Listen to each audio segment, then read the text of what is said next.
here is really as a facilitator to listen, to help connect different ideas, and support all of you in sharing your reflections, your priorities, your thoughts, and your experiences. And a quote that I'm kind of going into this event with by Audre Lorde, who self-describes herself as Black lesbian, mother, warrior, and poet, is when I dare to be powerful, to use my strength in the service of my vision, then it becomes less and less important whether I am afraid. And I feel like that's kind of the energy I like to bring to these events, or things that I'm not used to or nervous about, is that honestly, that's not what I should be focused on. It's more about what the outcome is and what we're all trying to work towards. So that goes for everyone. None of us are experts other than our own experience. And you're here because your opinion matters and your voice matters to the outcome of this event. And so, you know, all of us are young people and we're often at the forefront of social movements, you know, testing, imagining new systems, leading social change. And so there's really no wrong questions or anything. I want everyone to feel comfortable in sharing. Just in terms of like Zoom etiquette, feel free to unmute yourself to speak or ask questions, be curious in general. And if not, you can also use the chat function, the raise your hand function. And if you'd like, you can private message me as well. If you want me to say something anonymously, we can do that as well.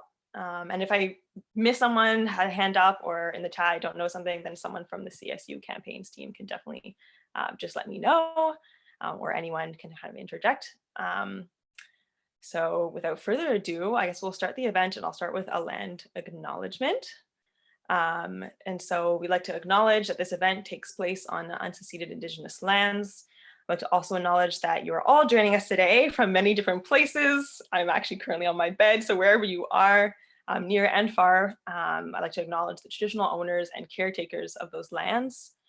Where I am, the Kanakahaga Nation is recognized as the custodians of the lands and the waters, and Tiohtià:ke Montreal is historically known as gathering place for many First Nations.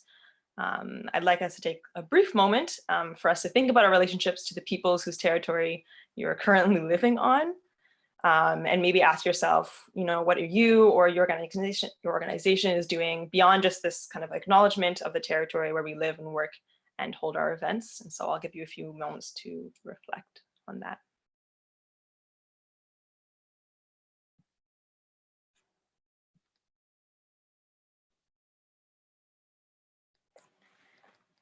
And so I'll introduce myself a little more in depth so you know why I'm here.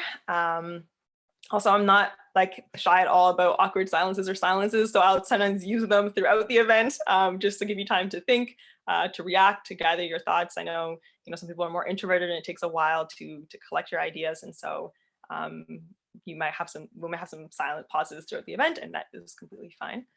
And so myself, I'm the communications coordinator for Seed Concordia. And I'm kind of in charge of their events and their social media, but for me, it's really about advancing African perspectives here on campus and youth leadership in general on campus. I'm also the founder of BIPOC, which is a series of pop-ups geared towards supporting BIPOC, so Black, Indigenous, and people of color youth-run businesses here. And I'm also the owner of Urban Wrapper, so a head wrap company. Most people have never seen me without a head wrap, so that's kind of my passion and my joy. And really works on positive representations of Black women and Black joy. And I've also had the opportunity to contribute to multiple projects that improve youth livelihoods in Uganda, Benin, Bolivia, and Nicaragua with my work. And currently I'm actually honored to be part of the President's Task Force on Anti-Black Racism. And I sit on the subcommittee that concerns Concordia's history and relations with Black communities. And so that's a little bit about me. Feel free to ask any questions if you do. So for this event in general, I'm really excited for it because I think that with racism, because it is a systemic problem, we need a systemic response and a systemic answer.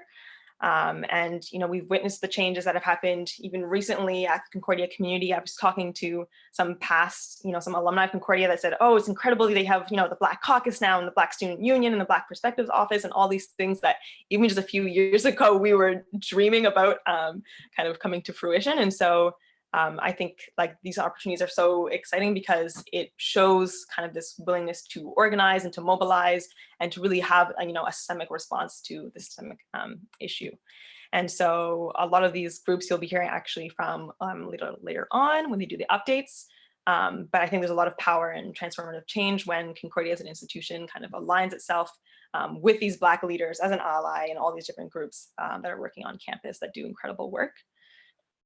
For the consultation, I really believe it should be something that happens, annually and reoccurring. And I'm sure all of you would agree that outside of even just the BLM campaign that the CSU is holding right now, it'd be great to consult students and different stakeholders at Concordia on a continuous basis.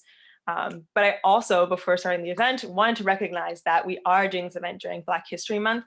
It's a month, and not even just this month, but even recently, it's been very demanding on Black leaders and Black students and people of the Black community at Concordia and in general, in lieu of recent events and rise in racial tensions and the current health crisis that disproportionately affects people of color, and just the general demands of Black History Month and midterms, if some of you have midterms, which I know I did, that it can be a lot. And so even just this event, just questioning kind of the modalities of engagement about, why do we host sometimes these events during Black History Month, or why are certain things restricted to a month when really should be an ongoing work to decolonize history and decolonize our institutions. And so redefining the ways we kind of approach Black History Month and the pressure we put on Black leaders and on Black students, especially during this time. So thank you for all taking your time tonight. And if not, I think that wraps up for my introduction, but during the course of our time together, I think that's really the purpose, that we'll be talking about ways to decolonize the institution and everything within it together. And so I'm going to open up the floor right now to the CSU executives that are present and the campaigns team to briefly introduce themselves and their name and their position.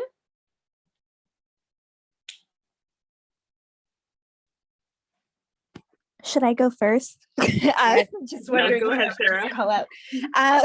Perfect. My name's Sarah Magero. I am the academic and advocacy coordinator of the CSU, but I'm also co-chair of the BIPOC committee, and I also sit on the systemic racism task force as well. So yeah.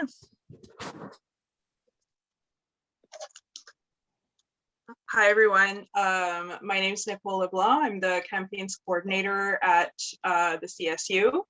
And I'm here with some other folks from the campaigns department who will be able to introduce themselves. And I also just wanted to say that Victoria Pesh, our external and mobilization coordinator, she wanted to be here tonight, but unfortunately she's not feeling well.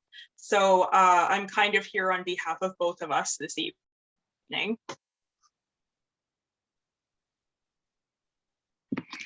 Hi everyone, I'm Juliana Smith. I use she, her pronouns, and I'm also part of the campaigns team. I'm one of 2 campaigns assistants, and I am pretty new to this position. I've only been here since September, but this has been a really exciting campaign to be a part of, and I'm really happy to be here tonight.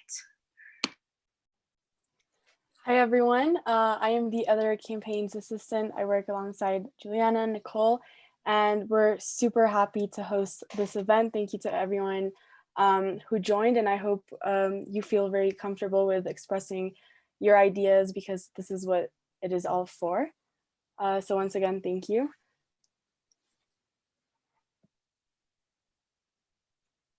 And I think we're done with the introductions. Great. I don't know. So I think, yeah, so Sarah, Juliana, everyone. Sorry, Walter wanted to present as well, yeah, from the Legal Information Clinic. Go for it, Walter. Yeah, hi. Thanks for organizing this great event. And I just wanted to make people aware that the CSU, among its different services, also has a legal information clinic that deals with any legal problems. In other words, if you've gotten fines recently for social distancing, or for any other problematic, right? You can come see us. We can help you with that. If you feel that you've been a victim of racial profiling, you can come see us, et cetera, et cetera. Anything, with any legal permutations, right? Come see us. We're a free service for undergrads. Amazing. Thank you, Walter. I'm going to hand it off to Nicole right now, who's just going to go through briefly an overview of the annual campaign, as well as a recap from the first semester's town hall. Thank you. So yeah, I just want to mention a little bit about sort of the context of this campaign. We're going to talk about it a little bit more. We have a little presentation for you a little bit later this evening.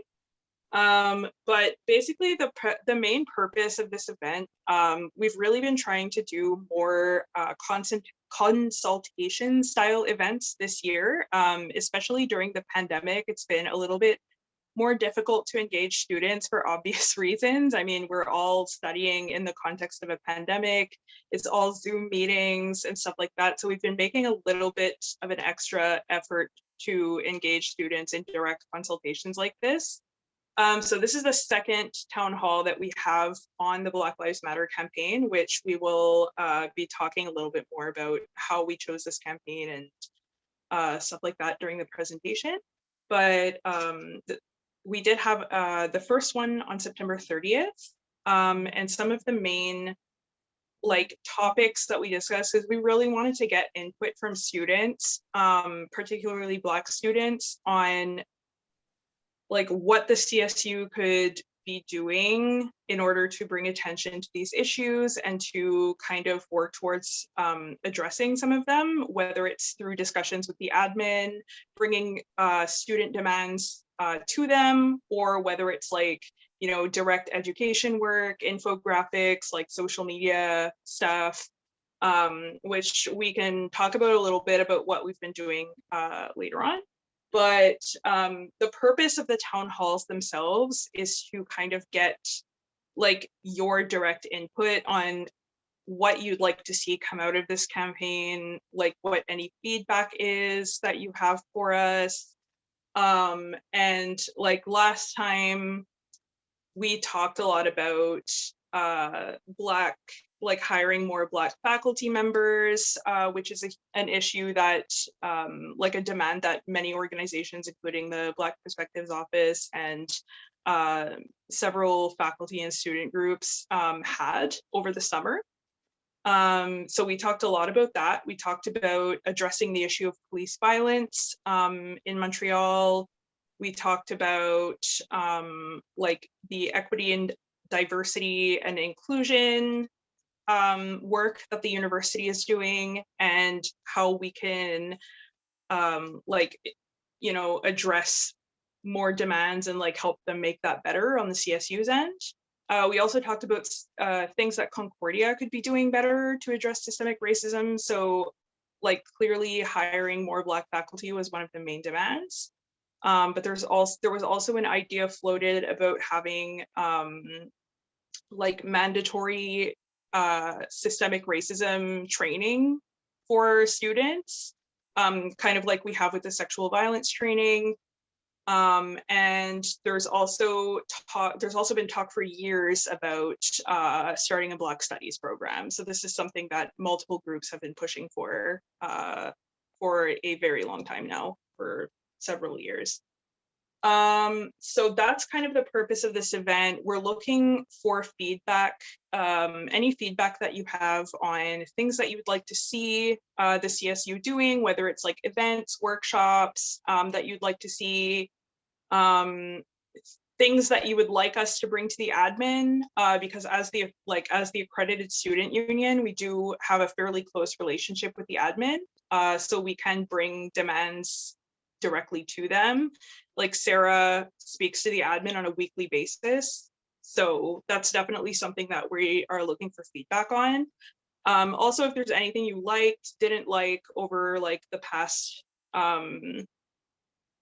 couple of semesters that we've been doing this campaign, if there's any suggestions that you have for the future, all kinds of things like that. Kamina has some great thematic discussion points that we're gonna get into later on. So that's pretty much my little intro for the campaign. Again, this was supposed to be Victoria's point, but she wasn't able to be here tonight, so she does send her apologies for that. No worries. Oh, yes, Walter.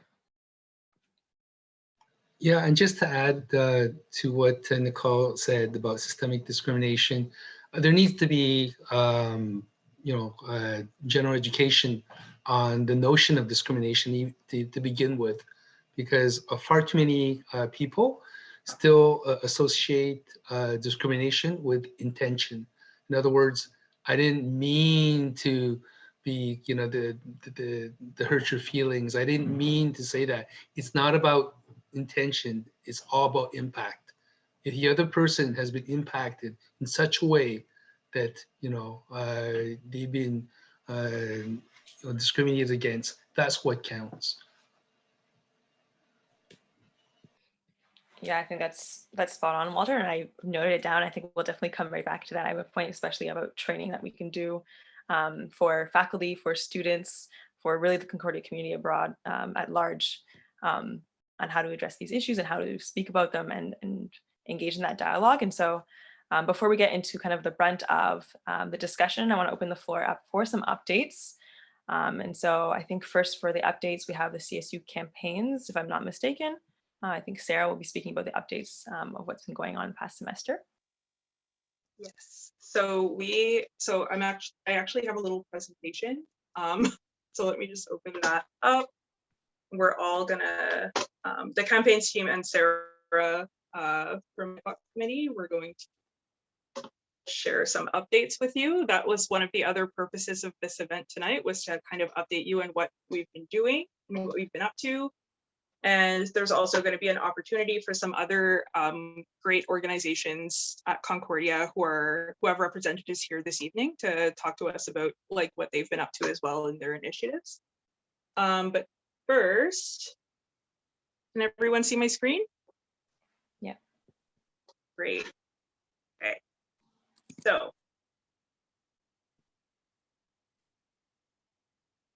perfect. So this is just a little update on what we've been doing over the past couple of semesters.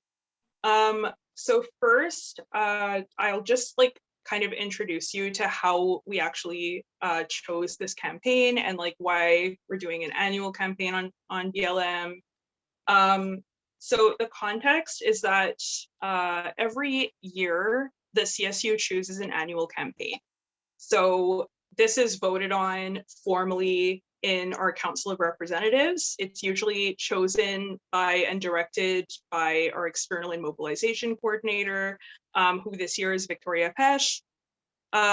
We also have BIPOC committee collaborating with us on this. So Sarah, one of the co-chairs of BIPOC committee, and she's also the academic and advocacy coordinator, is with us tonight. So they collaborate with us directly on this campaign. So the why we chose this campaign, we choose the annual campaign in June. So it's pretty obvious that there was a lot of mobilization around the Black Lives Matter movement over the summer. And we always try to choose like an annual campaign that's relevant in terms of something that's being mobilized for a lot. Because like part of the goal of the annual campaign is that we support community and student initiatives that are ongoing. So because there was a lot of mobilization around that movement for obvious reasons, we decided that it would be a really good focus for us this year, especially since like I'm pretty sure everyone who's on this chat right now knows very well, but there are ongoing issues with systemic racism and anti-Blackness even in the Concordia context. So it's really important for us to kind of like start at home in addressing these issues, even internally at the CSU, trying to foster a more inclusive environment and talking to the admin to make sure that like very long-standing demands that Black-led organizations at Concordia have had, like hiring more Black faculty, the Black Studies program, etc., like are actually addressed.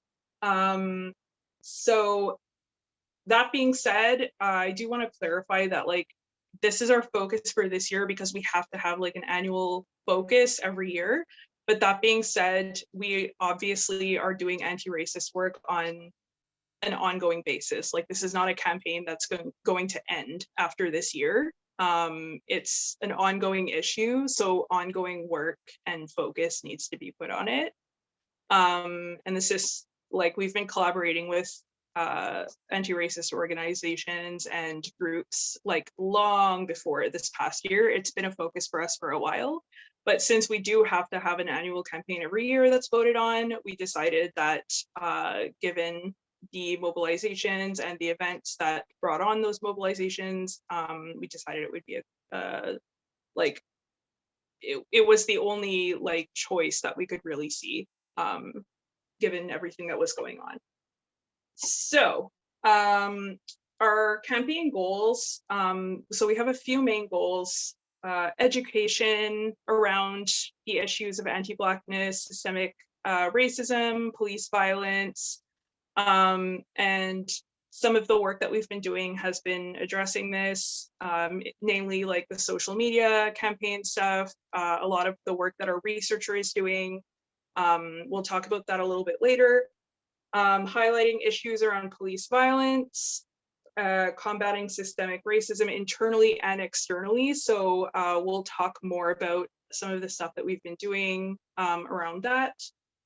Supporting student and community demands, and supporting and highlighting student initiatives and existing work. So we've been collaborating with and mobilizing around various events in the community that's like around these issues, and also collaborating with student groups as well. So Sarah is going to present some of our main demands, so you can go right ahead.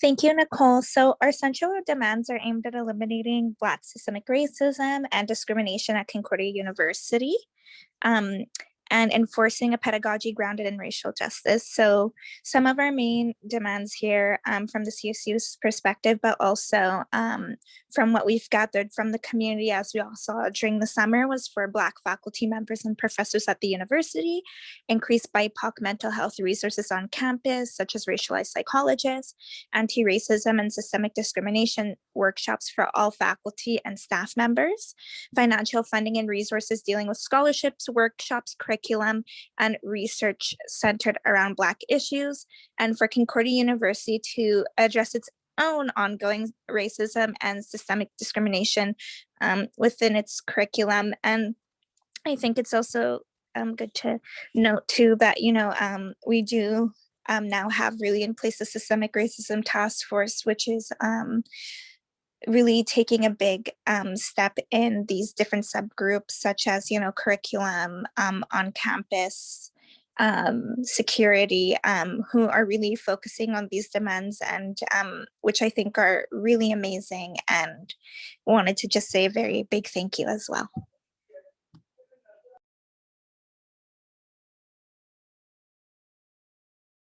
Okay, so I'm gonna cover part of what we've done so far. So like Nicole said, we voted on this back in June. So there was a lot of work that was done over the summer. So that ranges all the way from supporting community events like the BLM demonstrations and a couple different student projects. We also engaged in a lot of discussions with student leaders and existing groups that are working around this and other related issues. Some of them are even here tonight, which is awesome. So EDI at Concordia is something that the executive team really focused on. So they had discussions over the summer and the early fall with the administration, specifically the Equity, Diversity, and Inclusion Working Group, on the ongoing issues around anti-Blackness and systemic racism at Concordia. So it's really great that they were able to bring this to the administration and kind of make them focus on it more. We also had a lot of research that was done by our amazing campaigns researcher, Florencia, and she produced like so many infographics and pamphlets and stuff like that. And then during orientation week, we had a BLM orientation panel. So this just focused on discussing the myths of racial liberalism in Canada and the impact of the Black Lives Matter movement on local anti-racist struggles and the potential for abolition. So lots of really cool stuff. And then the Concordia Shuffle this year actually helped fundraise for the Black Perspectives Initiative, which is now the Black Perspectives Office. And there was a lot of planning that took place for the virtual events that happened later on in the fall and winter semesters.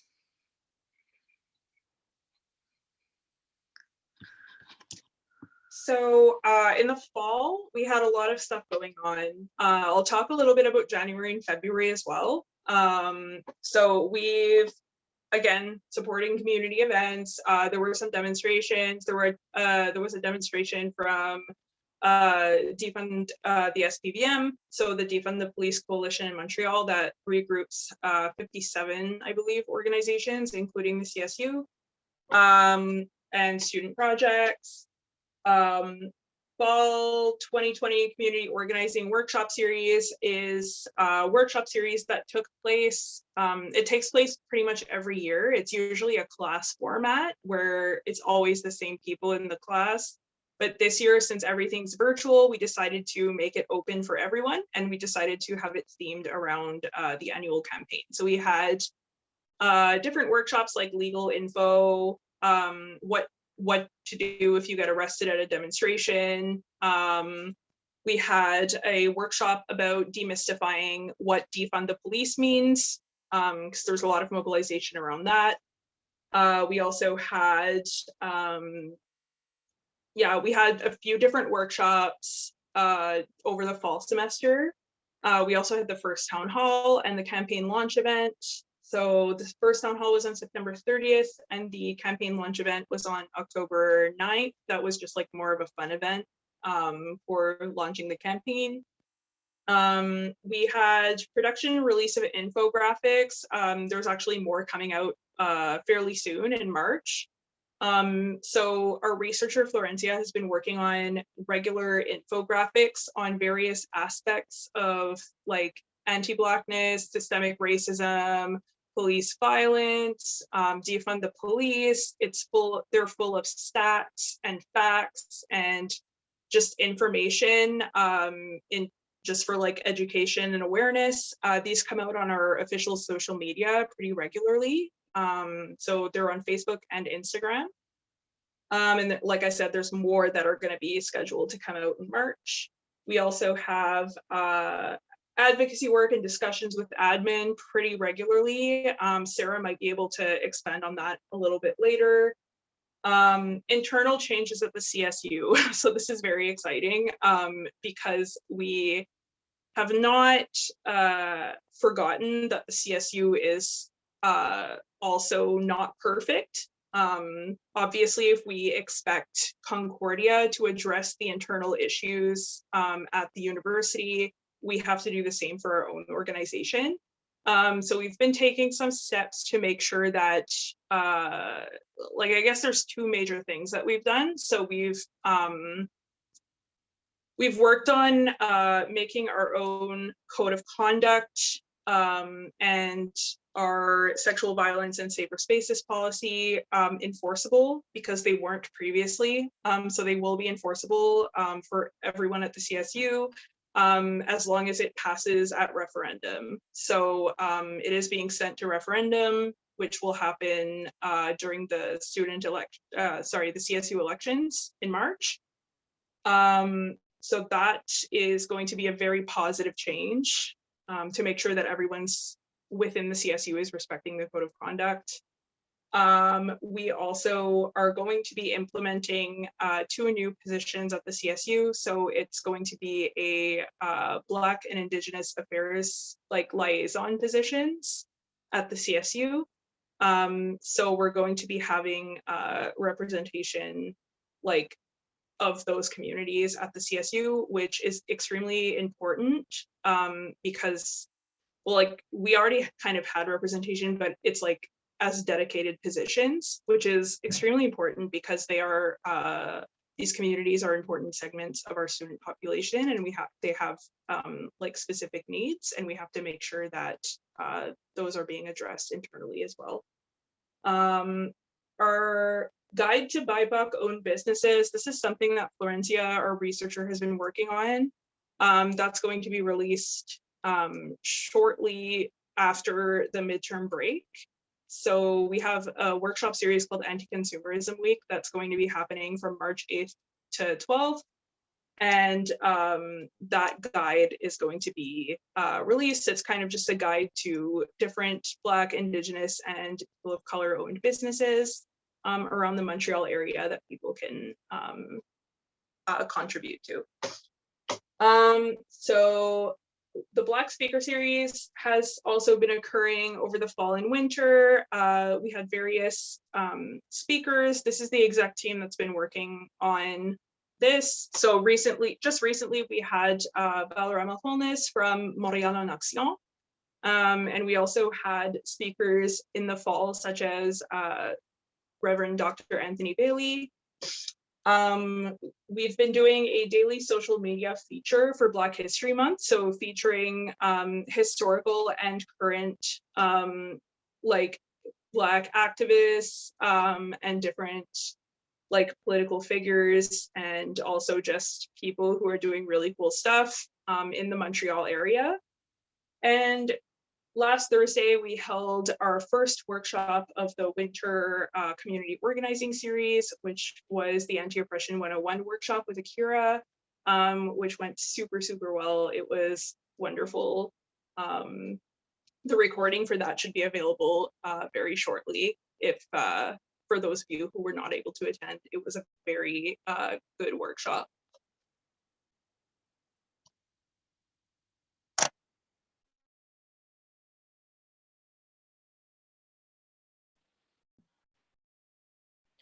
Great. So I think that's all. Oh, no, Natalie? sorry. Yeah, I was just waiting for the next slide. I didn't realize it was. Yeah, so I just quickly wanted to mention the events that we have like laid out for the semester. So for the winter, we also have the workshop series. These take place on Thursdays. The times do vary for each and every single one, but then again, this is all posted on the CSU Facebook page, and we create an event for each one. So if you are interested in any of these, please make sure to check that out. But as Nicole mentioned, we had last week, we had the Anti-Oppression 101. And these are all workshops, so we try to make these as interactive as possible. And again, we try to find ways for people to stay engaged. In March, we have 3 events lined up. The first 2, the Black Entrepreneurs Panel and the Demilitarization, are 2 new initiatives. And again, more information will come out about this. And then on March 25th, we're going to have the Defund the Police 101. We had this last semester, but we wanted to bring it back because we believe it is still a very important issue, and just we want to get as much awareness as possible on the issue. And then we have on April 1st, the Know Your Rights / Legal Info 101. This is with the Legal Information Clinic for half of the event, and then the other half is with a speaker that we also had last semester. So this is really important if you want to know more or less like what you're entitled to as a citizen, the do's and the don'ts and whatnot. And then we have the final 2 events in April. These are still tentative, but we have restorative justice and Black mental health, which we obviously believe that in middle of a pandemic is a very, very important topic to discuss. So we're really excited to present these workshops. And as it was already mentioned, most of these do get recorded. So if you can't attend one of these, but you're still interested, you can always refer back to it. We have a YouTube channel, so we would be posting them there. So yeah, that's all I can say for now.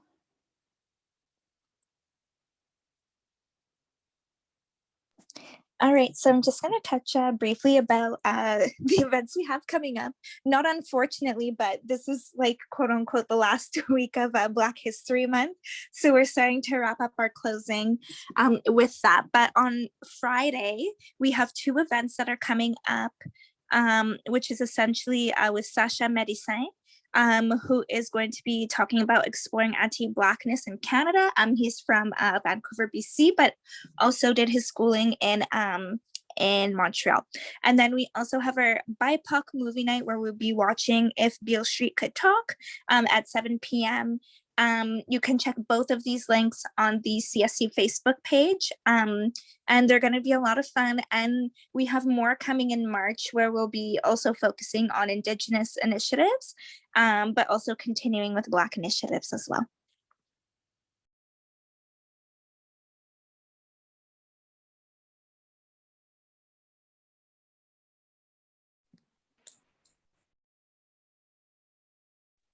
All right, so last but not least, we've also had a Black speaker series the past couple of semesters. So,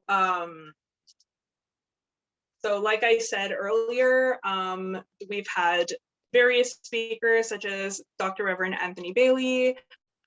We've also had, we just recently had Montréal en Action, so Balarama Wholeness, that was on Monday. And these are centralized on different themes, so mental health, community action building, and Concordia and racism. And the series is split in each semester, so there's going to be different speakers coming up. Like the one that Sarah just mentioned is coming up very soon on February 26th. So that's pretty much it in terms of like the major CSU updates.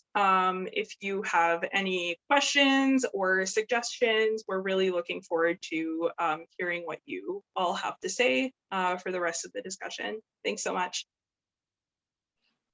Amazing. Thank you to the CSU campaigns team for the very comprehensive updates and everything. So I'm just going to invite Sarah to come back on, who represents the BIPOC committee of the CSU, to give a few further updates about what the committee's been working on. Hi, sorry, do you mind skipping me? It's just a bit noisy. My brother and my dad are just being a little hectic right now. No worries. We can definitely come back to you after as well. And I see Walter has his hand up. Yeah, unfortunately, I have to leave, but I just want to do a shout out in that, you know, the CSU is involved in many things, but one of the, I think the most important roles that the CSU and students play is as a, to be very honest, a watchdog as to what's happening at the university. Because the EDI, equity, diversity, inclusion consultation that was going on, had many flaws in it. And if it were not for the fact that the CSU had called out the administration on these flaws, right, they would have gone unnoticed. And so really, it's just a question of people have got to be involved. It's great that, you know, that we have the different participants that are here today. It's just the very fact that they're here today means that, you know, they have a particular interest. And that hopefully they'll continue to be involved because once again, you know, whether it be the university or whether it be, you know, on other levels, whether it even be on the student council, because we do know that once again, on the student council, right, you know, there are opinions which aren't necessarily sensitive to questions of discrimination. And so it's on the students and the student body to hold these counselors accountable for the kind of decisions that they make. And so lectures are coming up soon. And so once again, a shout out to students and say, listen, okay, your vote matters. So make sure that whoever is getting into power, right, that they understand, you know, what's important to you. So I'll leave with that. And I guess like, you know, as we saw down south, right, every little vote counts. Ciao. True words. Thank you, Walter. Shame we have to go. I just want to touch on a few of your points. I think you brought some really important things about discrimination. And so we'll definitely circle back in and you can watch the recording, hopefully, on what we end up discussing. And so right now I'm going to open the floor up to the Black Student Union to give a few updates about what they've been working on. Hi everyone. Tanu, are you still there? Hi. Well, I'm gonna let her go first, and then I'll present myself after. No, please go ahead. It's okay. Let me like pull up my stuff. Okay, You go perfect. first. So, hi everyone. My name is Maria Phillips. I'm the co-founder of the Black Student Union and president of the Black Student Union. Yeah, that's pretty much what I wanted to say, and then I'll let Tanu say the rest. Hello everyone. My name is Tanu Ba. I am also co-founder of the Black Student Union, and I am vice president of the Black Student Union. Let me just pull up my things. So, what we kind of put together when we were bringing in the Black Student Union was that we would have a union that would represent basically everything that people of color in Concordia students would kind of need. We wanted to do representation, advocacy, we would want to host events, we would want to make sure that Black people in Concordia would feel fully supported and kind of understand that we were there for them. And we just kind of wanted to bring the Black community together. And through like the past few months of our group, we have seen like just immense coming together of Black students, from African students to Haitian students to Caribbean students, with our group, and kind of getting a lot of people to come together and talk with us. And we've also been able to deal with a lot of different situations where we've had to tackle issues, and we've been able to talk to students about that. So it's been really great for us to kind of see how Concordia is kind of moving in terms of these things, and how we as a group can also help with that. So right now, during the Black History Month, we've done so much in terms of spreading awareness, having events similar to the CSU. Also, having live events, inviting guest speakers, doing all the types of things for just so like for this Black History Month to have like a lot of presence. And also we've kind of been actually doing that before Black History Month, because like that's just kind of how we were like rolling. Black History Month is every month for us, so we were just like making sure that even the lead up to Black History Month, students knew that our priority was making them very aware that we are a community-based organization, and that we are trying our best to sort of include everybody and let people be aware, and advocacy and all that type of stuff. So yeah, so far so good. Maria can definitely go off better than I can ever do it, but yeah, so let her go through. Yeah, just to take like a minute more. Yeah, like Tanu really highlighted a lot of things, but I also want to say that we started in September because we saw that there was a need for just bringing the whole Concordian Black community together, as well as spread awareness about what's going on just as it relates to systemic racism and just everything that's going on around about race. And we noticed that a lot of people are not super aware, so bringing awareness and advocating for Black students is another thing that we definitely are doing, especially because of the situation that happened with the professor saying the N-word. Students came forward to us and displayed that what had happened, what had transpired, and because of that, we were able to speak up for them, to admin and all these many other organizations, to make sure this doesn't happen again, that there's no professor saying the N-word in class and hiding behind academic freedom. So yeah, just a few things. And because of that, we were able to, we're working on collaborating with the Black Caucus to bring a town hall in March. And so stay tuned for that, because we're working on that, so we could create a safe space for students to not only talk about their experiences with, if it's relating to the N-word or other racism experiences, but also letting them know that there's resources out there for them when these things do happen, if they do happen, and just letting you know what are the guidelines and what is Concordia doing, because a lot of people, a lot of students have came forward and said like, well, we hear so much things, but is it actually being implemented? Is it actually being put into place? So the town hall is to ensure them that these things are going to be put in place, and hopefully sooner than later, but we know that it's going to be sooner. So we're just gonna create that town hall in that space to let them know what's going on and that these resources are out there. So pretty much it. Thank you. Amazing. Thank you to both of you. I'm so excited just watching you grow on Instagram and just seeing all the events and everything you're hosting. So I'm very excited for the work you'll be doing and the future town halls and everything. Both incredible. I'm like, woo. So now I'm going to open the floor for some updates from, I think Sarah is now ready. So from the BIPOC committee of CSU. Alrighty, so essentially what we've been doing at the BIPOC committee throughout Black History Month, we were trying to, show Black movies.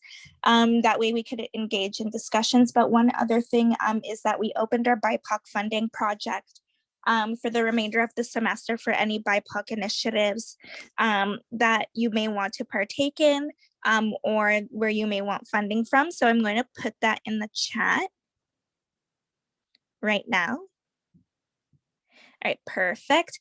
And then, yeah, so what we've really been doing is trying more so to be able to help fund different projects and different community outreach and be able to give, just mainly to support more so this year locally Black businesses that may need support within the community, but also within the Concordia community, but also recognizing community activism from different Black communities.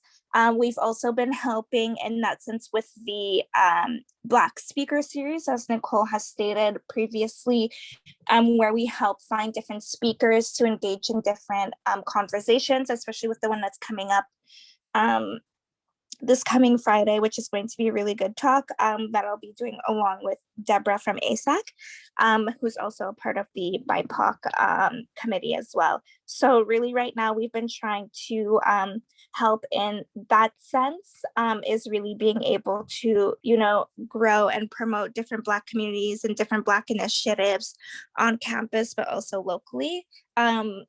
Can I also speak as academic and advocacy coordinator? Okay, cool. So basically as academic and advocacy coordinator, I've been really pushing and working hard for these different issues. So I'm on the Student Services Committee, which is a subcommittee, which is a part of the Systemic Racism Task Force that we do have. And we are trying to gather, basically to create Black student services for students is what we really lack. And we always say, when we first came to Concordia, we wanted to find a community where we could reach out to people and be able to gather information about different classes or personal experiences. And that's the main thing we want to do with the Student Services Committee that we have as a subgroup. And I know some of the other people who are part of the Student Services Committee are here as well in this town hall. But also I've been thinking long-term about what the CSU really does need to do for combating systemic racism. And right now I'm creating 2 positions at the CSU for part-time for where we'll have someone who works in become the Black Affairs Director and the Indigenous Affairs Director, which will be unionized positions. That way we can continue advocating and fighting for these issues at the CSU. And that way we can have, in that sense, more transparent, more conversations, and ensure, regardless of like what Walter was saying with the turnovers that we do have and the different support mechanisms, those things will always be advocated for 365 days a year, which is really important. So I will be working on that, at least so that we can hire,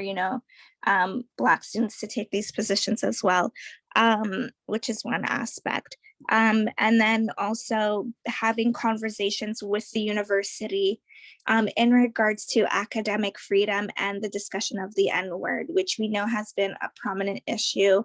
I've had meetings with the union, CUPFA, who also reached out to us, and we've told them that this is really not acceptable behavior. And, we hear academic freedom all the time, but academic freedom doesn't mean that we should be reliving through these traumas and being conscious about it. And I know that Jacqueline Peters will be giving a training to CUPFA employees pertaining to these different issues that have been going on in collaboration with myself.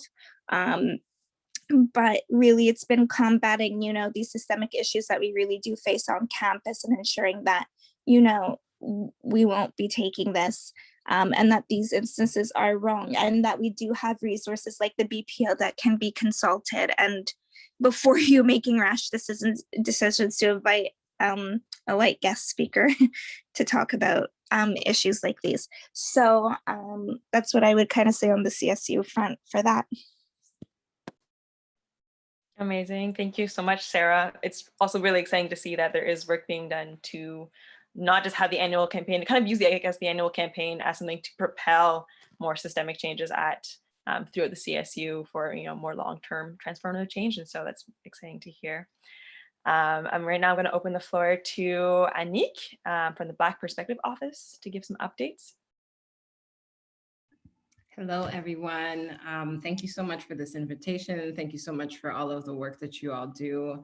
Kamina, first of all, thank you for your facilitator role. I know that it is such an important role in order for us to be able to have the space to connect with one another. But also, I really appreciated what you said about the immense amount of labor that Black communities take on year round, but particularly in this month. And I'm all the more, you know, I think about that all the more in my position where, you know, I have the privilege of having my job actually be this work, right? And so to be employed to do this, and how much of that is extremely concerning for me in terms of our Black students who ideally your job would be to be students and not to carry all of this extra weight. And so I really just want to take a moment to acknowledge that. I have so much gratitude for what you do. And sometimes the word gratitude does not feel like the right word because I don't want to be applauding it. I think that it's unacceptable that that's the situation. And yeah, so I'm just, that's what I wanted to start off with. For anyone who doesn't know me, my name's Annick Mogil-Flavien. I use she, her pronouns. I always put an asterisk because I actually really prefer people use my name as often as possible. I also come from, my maternal language doesn't gender pronouns. So I find that to be kind of an odd thing in the first place. And also just as a Black woman, I think that the binary doesn't fit us really well. I am the founding coordinator for the Black Perspectives Office, and I'm also a co-chair on the President's Task Force on Anti-Black Racism that a few of you have already mentioned today. It has been a whirlwind, to say the least. It's been a really eventful year. I've been at Concordia for about 11 years now, and it is definitely the most eventful year in terms of Black organizing that I've experienced, in terms of mobilization. That is not that there wasn't mobilization before, because there definitely has been. There's been so many generations of Black community and Black student activism, but it is the first time that I have seen it be so connected, and that we are able to work together because we're resourced to work together, and that is huge. So I'm really excited about that. So I guess I can do two updates. So in terms of the Black Perspectives Office, a lot has been happening, and it was really great to see that slide on the central demands from the CSU, because it's being addressed on many different levels. So if I speak to what the BPO offers students, we have funding. So we have funding in the sense of scholarships. We were able to give out 5 scholarships of $2,500 in the fall for our Black students. We got an immense amount of applications. So we are very aware that that is not enough and that we need to do more. But that was a great start. We also do project funding as well as research funding for students. We have a mentorship program that we just started, which is really exciting because we know that in terms of support and guidance throughout the university, but also in terms of creating professional relationships, that is something that as an under-resourced community that we don't get access to often. So we have a mentorship program for that. We have a Black mental wellness program, project that we're working on. So we're building a website that is dedicated to resources within Concordia as well as outside of Concordia that speak to the Black student experience. We have been working with health and counseling services in terms of bringing in wellness practitioners from the Black community as guests for events and workshops, for example, meditation, spoken word, and all of the above, as well as connecting with them in terms of what it would look like to get anti-racist training for the different members of the counseling services, which is really important because on one level, we want to kind of bring in people from the external, but on another level, our Black students are part of our larger student population, and so they should have access to be able to utilize the services that already exist and feel safe in those spaces. And so we're working on that as well. I'm trying to think of what else. Oh yes, there's been trainings. So somebody had mentioned, I think it was Walter who was talking about anti-discrimination, and I really echo that feeling. Often when we talk about doing trainings for specifically around anti-Blackness or anti-Black systemic racism, the ground is not fertile for people to actually even engage in that because they haven't had a framework, an understanding of what anti-discrimination work is in the first place. And so we developed and have been doing workshops with the entire Faculty of Fine Arts. It's going to be done, and this is on a departmental level, so we're actually going to all of the different departments. We've done that with the Faculty of Fine Arts, and we are doing that with the Faculty of Arts and Science in the coming months. We'll be making our way slowly through the university, but since there are so many departments in the university, it takes a certain amount of time. And at the same time, are developing workshops that will be specific to how anti-Blackness functions in the university, in our university that has its own unique history, of course.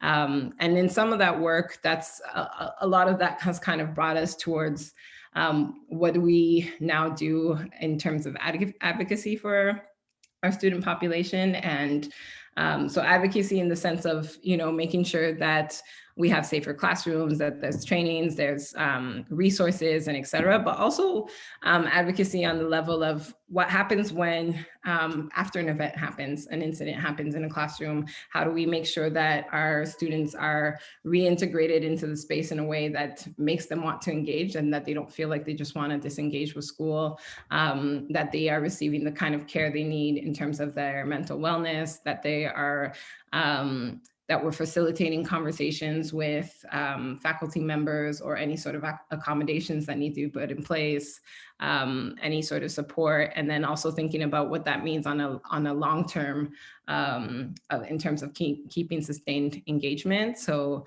those are the main priorities. I am very happy on one level because I think that the pathways of communications are working because we are getting more and more people who are reporting incidents, which means that people know that we exist and are connecting with us. I wouldn't say that it's because it wasn't happening before. I think these things were definitely happening before, but they weren't being reported. And so now that's really great that that's happening. And then also that's been a way in which I've been able to advocate for the expansion of the Black Perspectives Office. And so we have a few new positions that are going to be put in place in order for us to respond to the demands of the community. And yeah, so that's the kind of update on the BPO.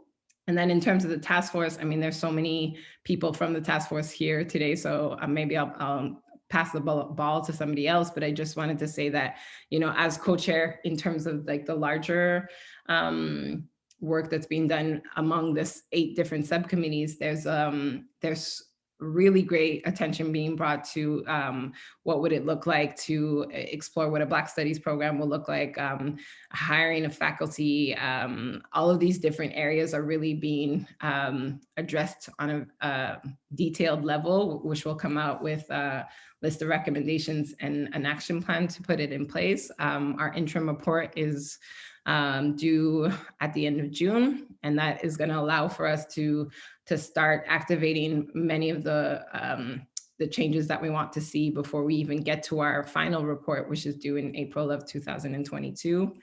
And yeah, I know that Frederick Francis is here with us, and he is the subcommittee lead for student services. So I don't know if I can just pass them the ball to do a little bit of an update on that level. Of course, yeah, I'll let Frederick jump in if. Are you dead? Are you there, Fred?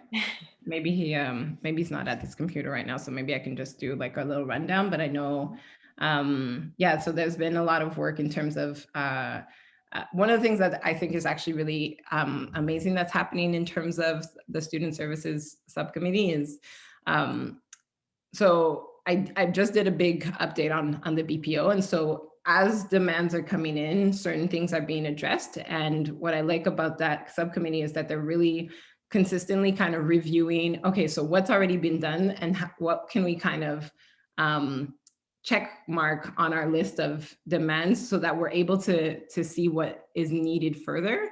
And I think that that's what I would really love to hear from you all and kind of offer as like a visioning exercise where, you know, if we get to a point where the very 101 baseline, because I think, you know, when we're in a crisis and when we're, you know, very experiencing violence on a you know, visceral level, it's like you want to stop bleeding, right? And so once you stop the bleeding, I think that we can really start talking about the visioning and what more needs to be put in place. And so I think that one of my questions to the CSU and to everyone who's here today is, how can I best support the visioning beyond the immediacy of just like allowing our Black student population to feel as respected as other communities, but also, you know, what are the particularities of our Black communities and our Black students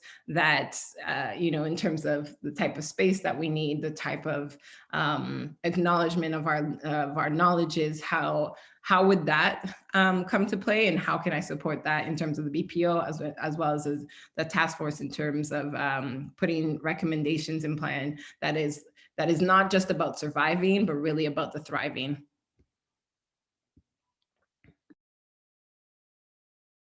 Anik, thank you so much for all your updates and everything. It's so exciting. I'm often talking to Manuela, who's one of your the interns, the student interns, and we were both like, when she got the job, like shrieking of excitement that there's changes being happening, and I'm always, you know, a pleasure to hear from you and see that, you know, things are moving, and yeah, things are growing. And I also want to applaud you too, or just thank you in general too, because I'm part of the task force on one of the subcommittees, and the fact that you offered honorariums to students who are contributing their time, I think is super, you know, should be recognized, because it's not often the case. And so just before we jump in to a conversation, I think that is all for our updates now. I just want to take a moment to ask, since we're doing a lot of updates and a lot of listening, if people in the chat could just describe quickly how they're coming into this conversation. So it can be like how you're feeling, but also what are you anticipating? What are your intentions for this event? As for myself, for an example, you know, I'm coming in with a lot of excitement, a lot of passion, you know, reconciliation, and, you know, a little overwhelmed, but also a lot of enthusiasm. And so I'll give people a few moments to kind of set their intentions for the event and maybe just say how are they coming into this event. And you can either say it out loud or you can type it into the chat.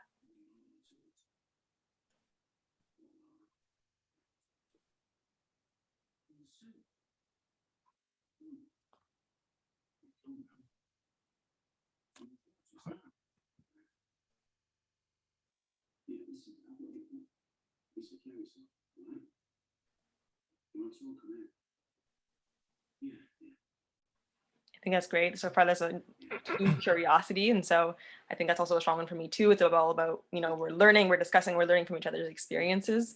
And I'll just reiterate, you know, none of us are, you know, experts in, you know, a certain field, only really in our experiences, and that we're really learning right now through each other's experiences and through this dialogue. And so thank you to the two of you for contributing. I'll give you a few more minutes to think about too.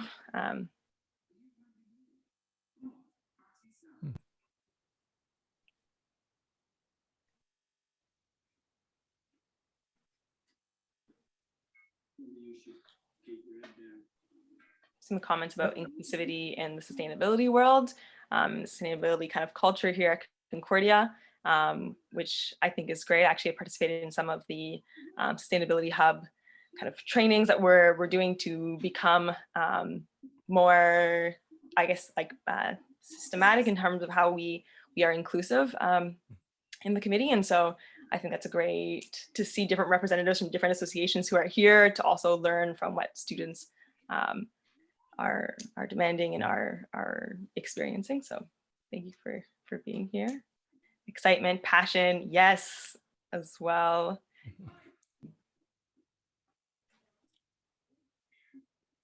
Tired, been on Zoom for 4 hours. I feel that. I think that's also why it's important to set our intentions, that, you know, we stay committed to what the goal is for the end of this discussion, and that we end this discussion also feeling invigorated and motivated for future change. So I think that's important to mention. New to the space, welcome. I'll get one more minute and then I'll jump into a point that I want to build off of what Nick, Tanu, and Amaria were saying. And so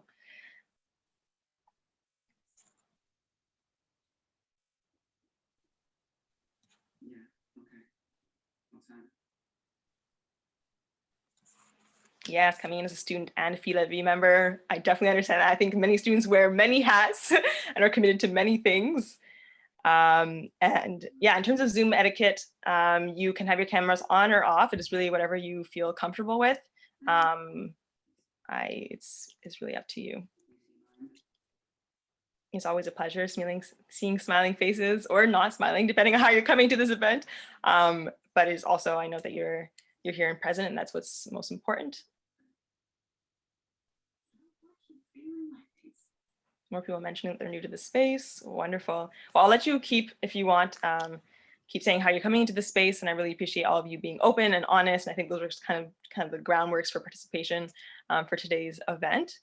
And so I wanted to build off to start off with a few comments made by both Anik and the BSU, because there's many clubs on campus, you know, ASAC, the African Student Association, Action, HSAC, the Haitian Student Association, BSU, you know, who just got formed, in terms of a lot of free labor that's put into these groups, into the work that they're doing. And they're, you know, doing work that Concordia, I would say, should be doing itself as an institution in terms of creating community for Concordia's, you know, African and Caribbean population and indigenous populations. And so I want to kind of open the floor to anyone, but also maybe specifically to the two BSU representatives in terms of how can the CSU or even how can BPO, as Anik was mentioning, support maybe the ongoing work that's done right now by all these different student associations that we have some representatives of, or now Concordia. And so maybe I'll go directly to Tanu or Amaria, or any other students who like to comment on how can the CSU and BPO support work that you're doing. Do you want to go ahead, Amaria? You could go, it's fine.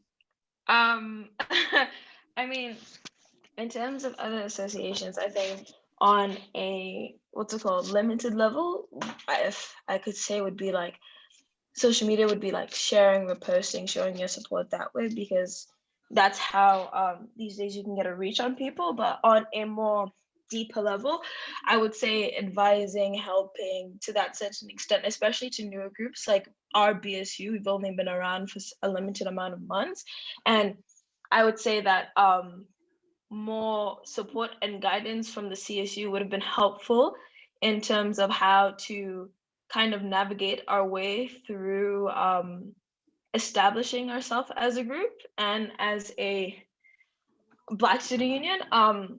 With that being said,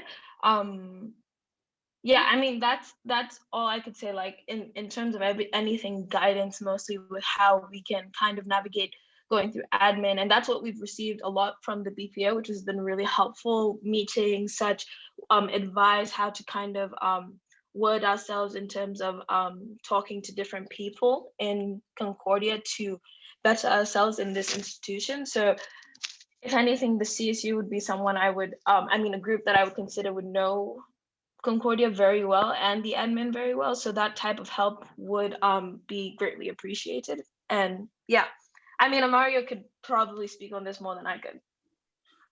For me, I think the thing that I think CSU could support BSU in, and then we could also talk about the other associations, is really creating a unified body. I know we're all separate entities, we're all separate groups, all of that stuff, but showing the students that are not a part of the maybe executive boards and all that stuff, showing them that we're coming together to support them. I think that's very interesting, to show them that we're all unified, we're all coming together for the bigger cause, basically. And so, you know, maybe, I mean, we could talk about collabs, we could talk about what are things that are already being done where we could support CSU in, and vice versa. I think that is very helpful if we're talking about like the group itself. I had something else to say, but I kind of forgot it right now, but that's pretty much what I wanted to add. Amazing. Thank you to both of you. I think that's super important too. I'm also part of a fee levy association, which I'm lucky enough to be paid for to actually do my job. And I find it incredible, all the work and labor people put into, you know, action, all the cultural groups that aren't paid. And so thank you for sharing those ways that, you know, different associations who do have that kind of economic power can support these other groups. I think that's a start.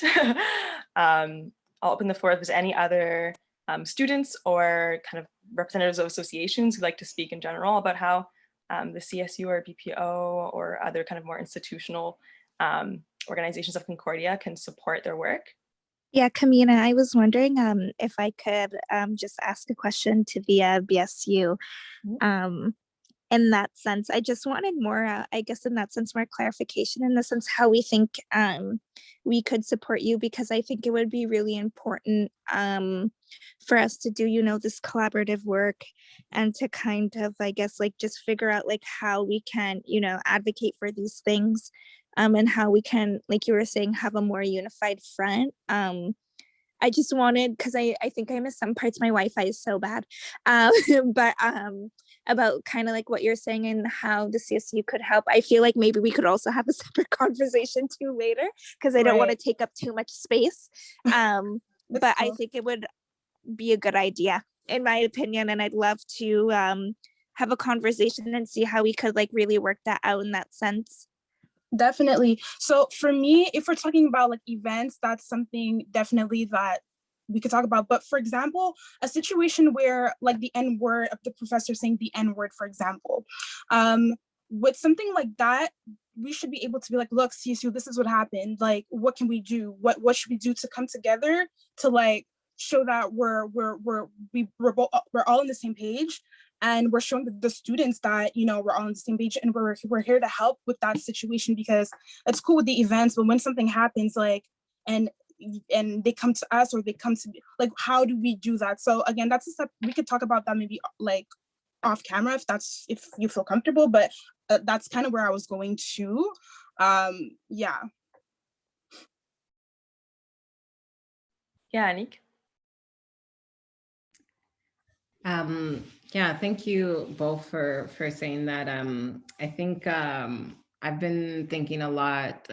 So for anyone who doesn't know, I'm a 3-time grad from Concordia, and obviously that, like, my student experience also influences a lot of the way that I do work here. And I've been thinking a lot about what it means to unify and work together while still maintaining individuality, independence, and sometimes also being able to advocate either separately for one another because there's either a conflict, but also either just because sometimes there's a need for certain communities to unify on their own before they're able to engage with like the rest of the world, you know, in that time that we need. And in conversations with the BSU and conversation with other student groups, Black student groups across Concordia, and conversations with CSU as well, I think that at least on an institutional level as the BPO, I think it's so important to think of how can we carve a space for all of these different voices to be heard at the same time, and that those unique perspectives can be like, yeah, like it can be really a collective process rather than just representative. So for on one level, I just want to, you know, applaud you, and I'm so happy to hear that the CSU is moving towards having a long-term position for Black and Indigenous members. And so that's great. And then, but then also acknowledging that sometimes having a representative, even if it's like more than one representative, doesn't always feel the same, like having your own voice heard very specifically. And one of the things that the BPO is hoping to make available if students want that, and I've heard some associations be really interested in this, is having a BPO student council that would be made up of representatives of all of the, you know, different student groups. Of course, the CSU as an important student, well, the student union really, as well as representatives from different, the different faculties who sometimes it's, you know, it's interesting because we have these student groups and we have the union that for all intents and purposes is supposed to have this kind of overall making people feel like united and part of it. But in my own experience as a Black student, sometimes you feel really quite isolated and don't want to engage with student groups and don't want to engage with a union and et cetera. And to be able to have a space where you can directly come from your department or et cetera and have your voice be heard, especially in moments of issues that are happening at the university. And I think that we need to like really quickly pivot and be able to work on that together. And how do we make sure that, that everybody's at the table? And so I just want to offer that also as one of the things that the BPO is wanting to do, and obviously not as an imposition, but really something that we hope will address some of the concerns that I've been hearing from students.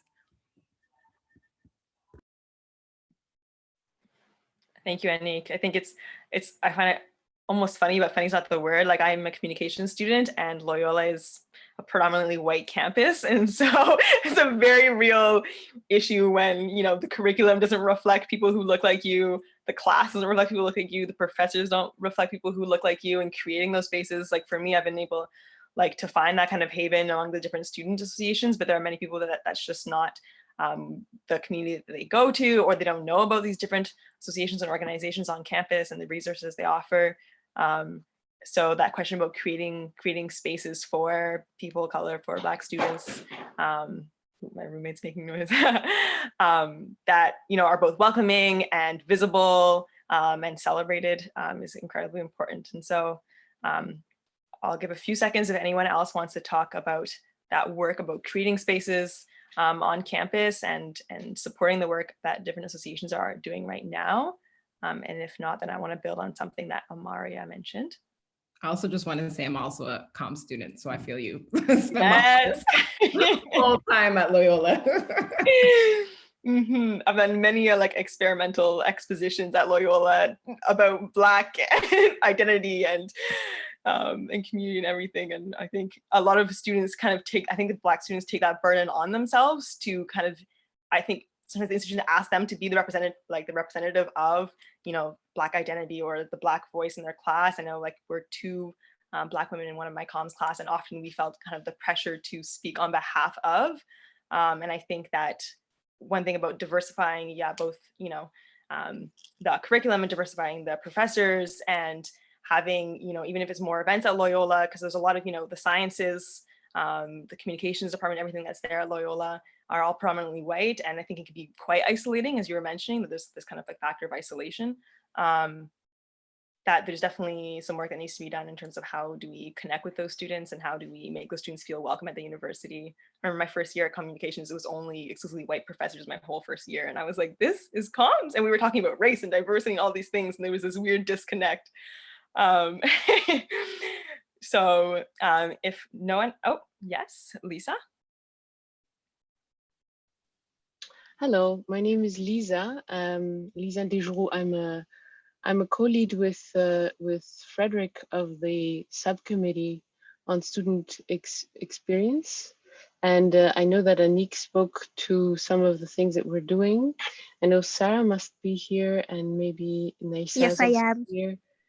Hey, and we wanted to check in with you, and we wanted to, because you were starting to tell stories, that's why I sort of raised my hand. And we wanted to tell people, we wanted to ask people if they are willing and able to tell some of the stories about what this Black experience actually is. Like, what is our Black experience as students here at the university, and what would we like it to be? Like, I think that the invitation that Anik put out there around moving from surviving to thriving is a really nice stepping point.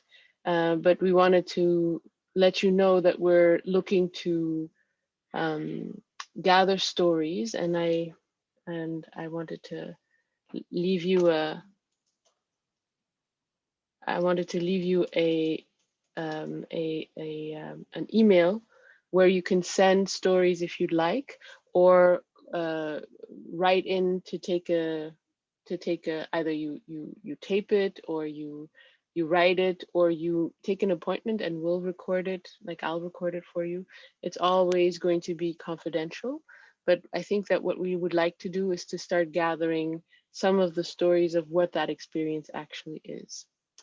We'll tell you more about that as it's coming, as it's shaping up, but this is what's coming from, that's one of the things that we would like to do from the student committee. Thank you. Yeah, no, thank you. I think stories are incredibly powerful, and I think that having that, it's a tool to give people, more awareness on the Black experience at Concordia. What are the gaps? What are the challenges? What are the realities? I think a lot of people just are not, aware.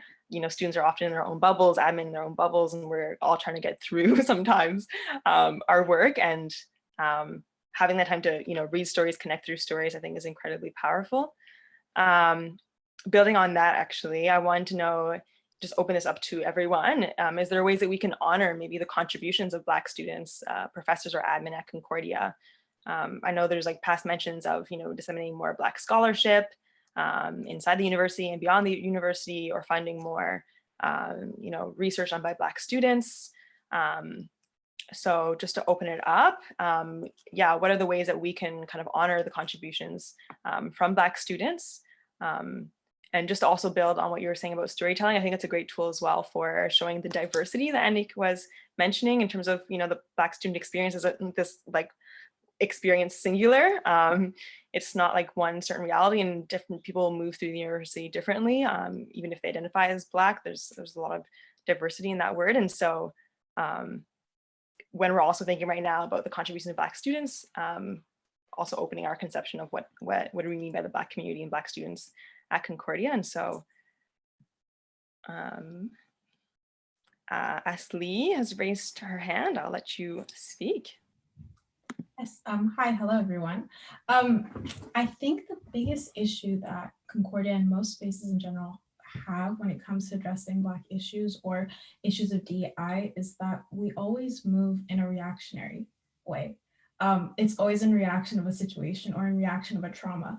And though it's good because we're starting a conversation, we're talking, I would love for us to move away from that standpoint and just always be proactive.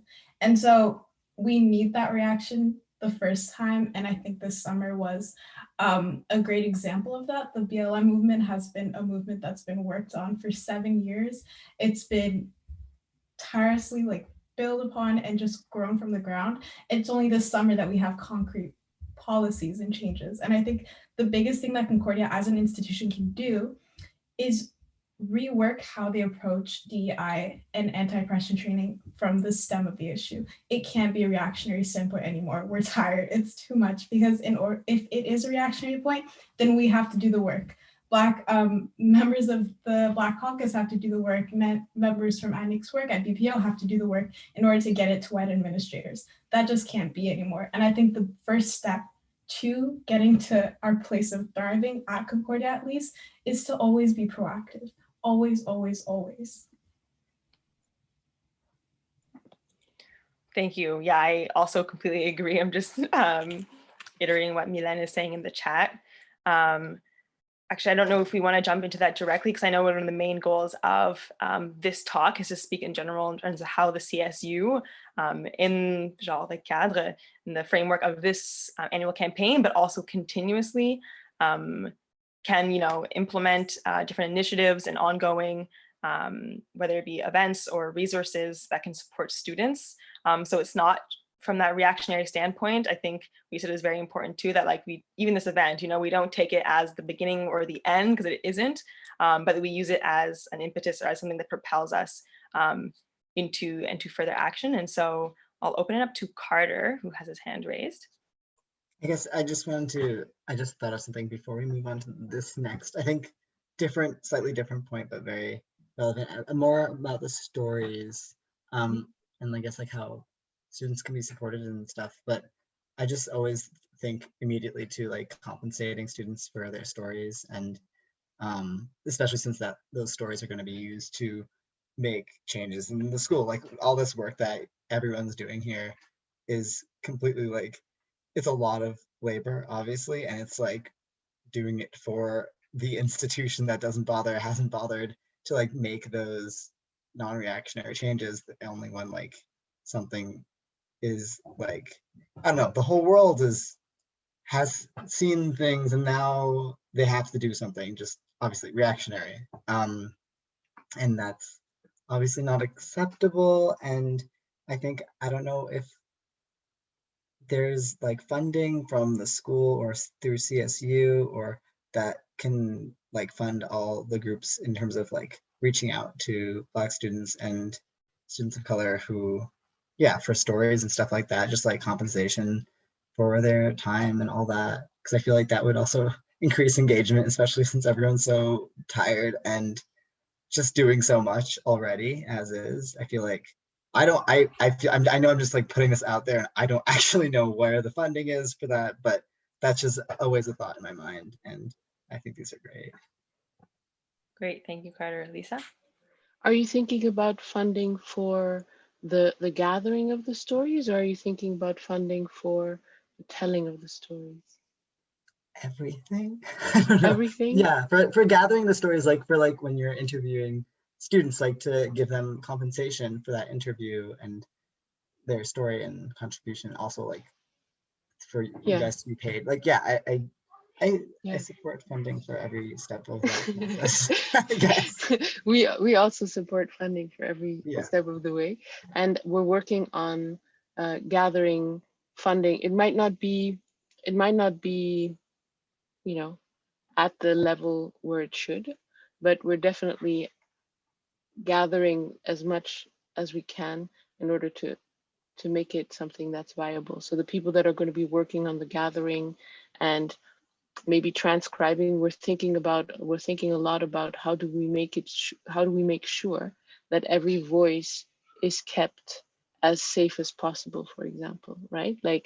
If you are here in this environment and we're in this environment talking about our stories, one of the things that we want to do is to make sure that no matter what happens, you guys stay in this environment and you have a future in the environment and in the academy, right? You don't want to be in any way, it needs to be a very, very safe space. So all of that work would definitely be, that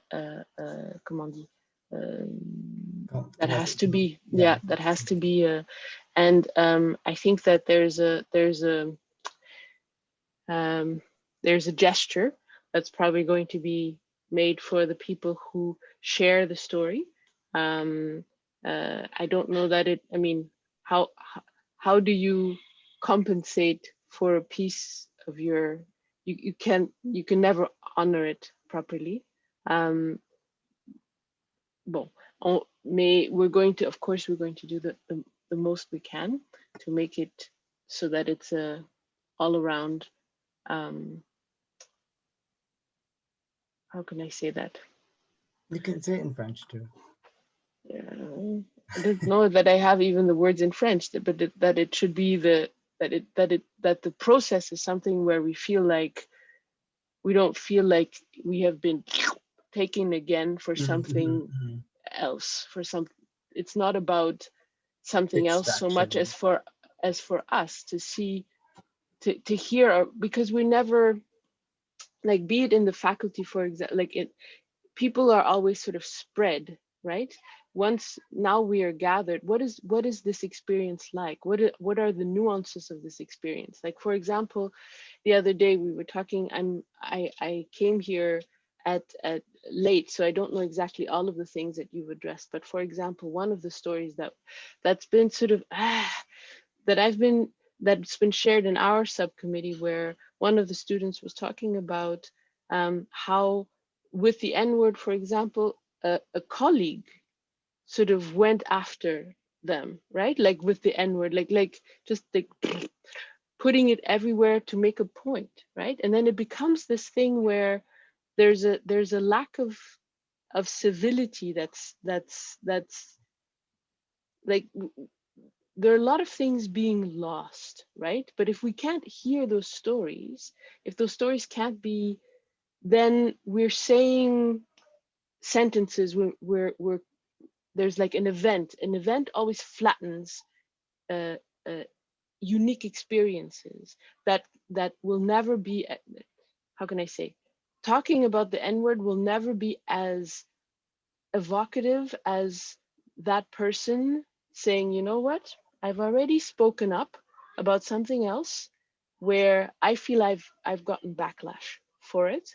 I won't speak up about it, but what I'm here to get a degree. I'm going to get my degree and I'm going to get out, right? And this thing to me is worth, that is what we're talking about. We're talking about the silencing of a whole bunch of experiences, and this silence, in my opinion, needs to be broken. Enfin, sorry. Thank you, Lisa. I know Sebastian has his hand up, so I'm wondering if he still wants to speak, and if not, I'll open the floor to Anik.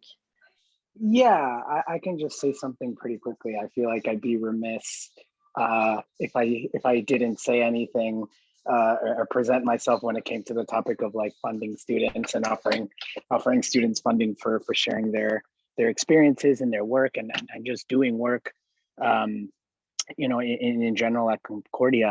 And the thing is, from my perspective, with this, so I represent the Sustainability Action Fund, and for those who don't know, we offer funding to build a culture of sustainability at Concordia. Such a broad mission, of course, but usually that is through supporting the work of student leaders, student project leaders. So definitely, when it comes to funding, one of the things that that we're trying to focus on and make a shift towards, especially in the realm of sustainability and project funding, is valuing that kind of lesser focused on metrics of, when it comes to metrics, a lot of people talk about like environmental metrics and greenhouse gases and waste and things like that. But of course, anecdotal evidence is really, and storytelling is some of the best ways to share experiences, right? And to kind of understand where things are going or where they've come from. So nothing, that's really just it. I just wanted to share that bit that it's hard. It's something that we're trying to address in our organization, but because we're lucky to have a lot of great student projects that reach out to us and want funding and then end up getting funding. But we are trying to help, but more so than just kind of seeing the value when it's presented to us in the form of an application.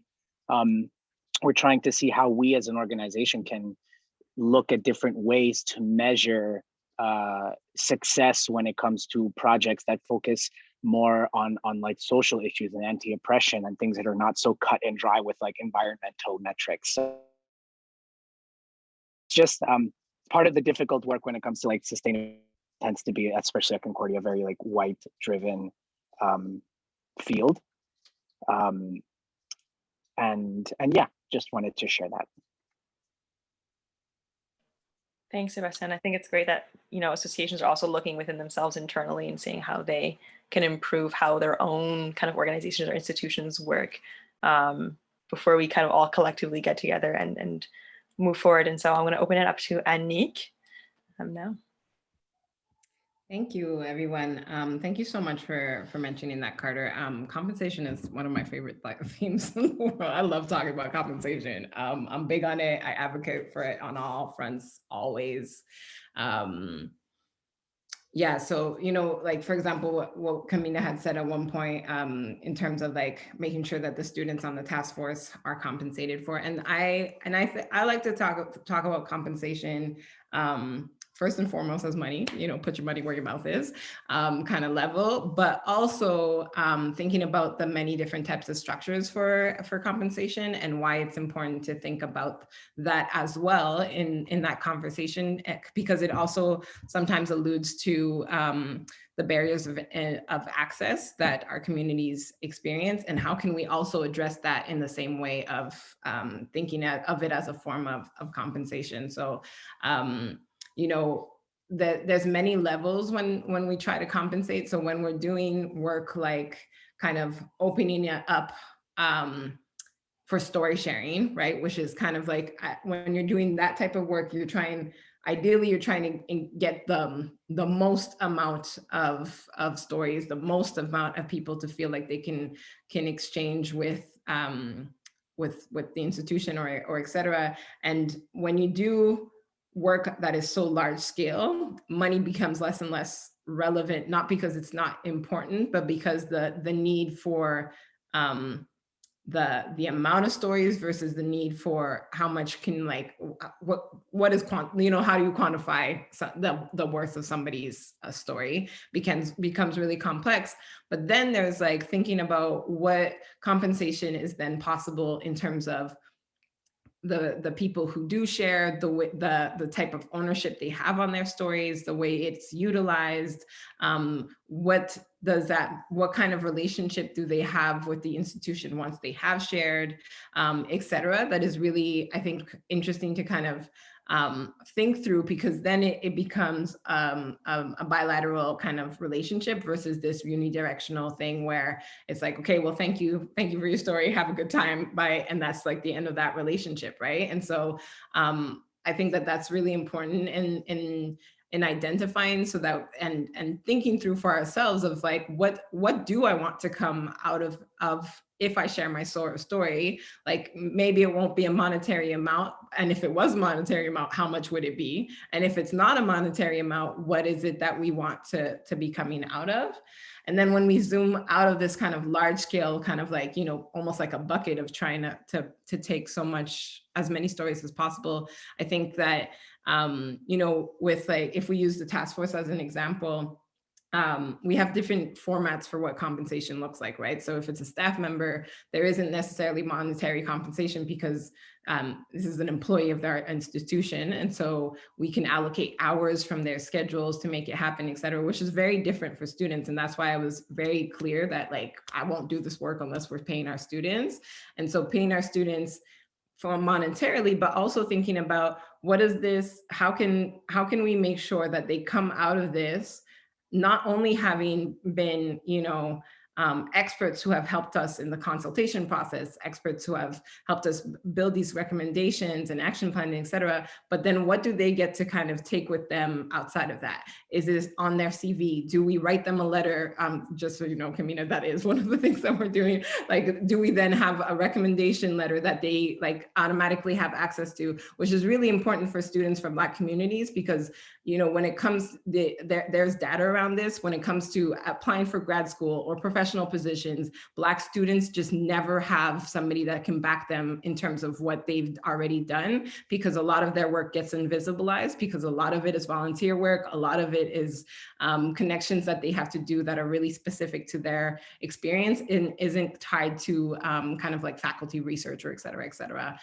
So that's one level of of compensation. Another one is like professional development. Like, do our students come out of this knowing the structures of a university institution, which is really important information for them to have, because university institutions inevitably look like other institutions in the world. And so that's important for us to also be kind of accountable to the transparency that we're sharing with our students of how much do they know about the structure of how things are working, and how does that continuously feed their own knowledge.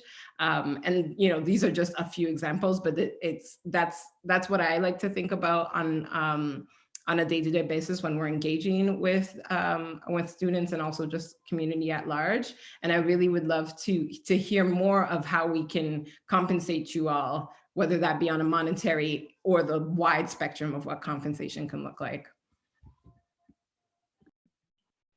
Great, thank you, Anik. I think that is exactly actually the direction I want that we're going to go into. I think especially now with the current pandemic that disproportionately affects, you know, Black and Brown communities. I would like to open the floor up to students in general of what have been the impacts, whether they be, you know, social or economic. I know in the last talk, there was a lot of talk about, you know, having more scholarships or bursaries, research grants, like Anik was mentioning, maybe a mentorship program that I think is also being developed right now.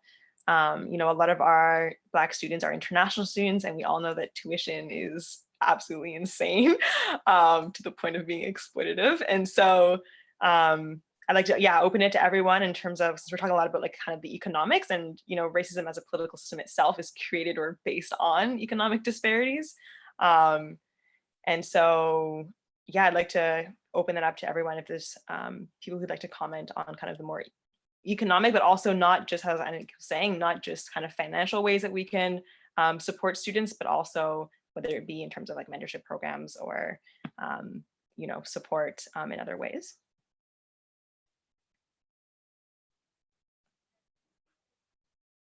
I know that Isaiah has his hand up, so I'll let you go, Isaiah. Hey, everyone. Can you hear me? One minute. Classic Zoom situation. Yeah, my mom has a habit of calling me as soon as I unmute myself.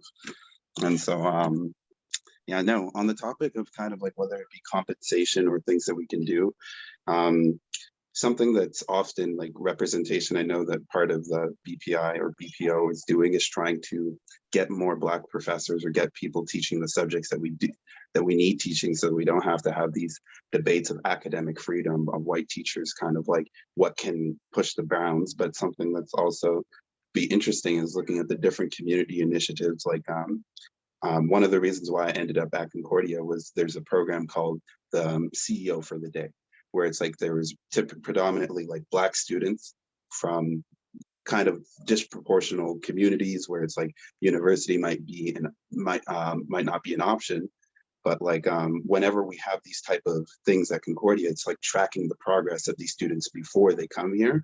And then whether it is giving them entry scholarships or like kind of progressively recruiting to let them know that this Concordia is for them, and like that it would be like that they could be involved in the community and get them sooner. Because when within competition, it's like we all know that the systemic barriers of competition and then the financial resources just might not be there. And then that same type of mentality can be at the master's level or the PhD level, because it's like one of the barriers that we're facing with this the teachers issues is that there's not enough Black PhDs, or there's not enough like people who are interested. But it's all about how you recruit and how you kind of like what incentives you put in to kind of attract people to these roles. Yeah, I think that's super important about that kind of like flipping the question on, or not being, you know, reactionary, but positioning ourselves in a way that it's proactive in terms of getting more, you know, tenured faculty that are from the Black and Indigenous communities. And same thing for students, you know, actively showing that Concordia is, you know, a welcoming environment and that they are desired at Concordia and represented. I think is super important. I know that Tanu had her hand raised, and so I'll open the floor. Just like a quick thing, because I was thinking, because I'm an international student, so like, and I'm a sociology major as well. So the fact that like I'm learning sociology and I'm like taking race and ethnic relations class, and I'm reading about like Emil Durkheim all the time, and I'm not reading about like other authors that are what's it called, people of color. I think that should be included, that if possible that we do have people of color authors in the readings that we're reading, because it's getting very like, I'm very tired of reading like older white people talk about race. Like I'm sorry to say it in such a crude way, but it's what's it called, if I'm like talking about a topic like race and ethnic relations, I want to read like articles given to me by people that are can experience what's called racism and like stuff like that. So I think that it would be important to, I don't know if it, I mean, I don't know if it would be possible to include professors to include writings by people of color and BIPOC people, so that students that are people of color can relate on a deeper level to the topics we're discussing. Yeah, I will open it up to Maria. Actually, just quickly before I'll let you go, it makes me think a lot. When I first applied to Concordia, actually, I communications, you have to do like a portfolio, and I had submitted like some business cards for my business Urban Rapper, which is like really about, you know, Black joy and representing Black women positively and creating those narratives. And like when I got in, I was like, oh, I'm not sure if I got in because, you know, I didn't want to get in just because I was Black and it was like interesting, but I also was like, okay, I'm coming in with, you know, this whole other experience and these intentions. And then, yeah, it was really kind of glaring when I had my first, you know, first year classes, especially first year classes where you're learning about, you know, the literary canons and the film canons and the major authors, and then they're all white and predominantly male. And you're like, oh, is this actually who's contributed to film? You know, like there's this kind of erasure that happens with the contributions of Black and Indigenous peoples in our curriculum. And it's especially hard, I think, like for the first year students, but also throughout. You know, I'm taking a cultural context, right, a media and cultural context right now class, and you know, it's also a white teacher teaching it. And so I think that the diversifying curriculum and professors is, I think, a more most like priority list of a lot of students. And so Amaria, yes, I will let you go. Well, just really to piggyback off what Tanu said, I think that is a really great point that she brought up, because we talk about representation on the faculty side, but again, in these books, it is important to have representations as well, or just when we're learning about you know, people who are important in your department based on what they've done and the contributions that they've made, or whatever the case may be. Like, it's important to look at not just, you know, well, again, like, sorry to say it like this, but not just white folk, not just white folk. People of color have done a lot of things too, but we never hear about it. So I think that's important.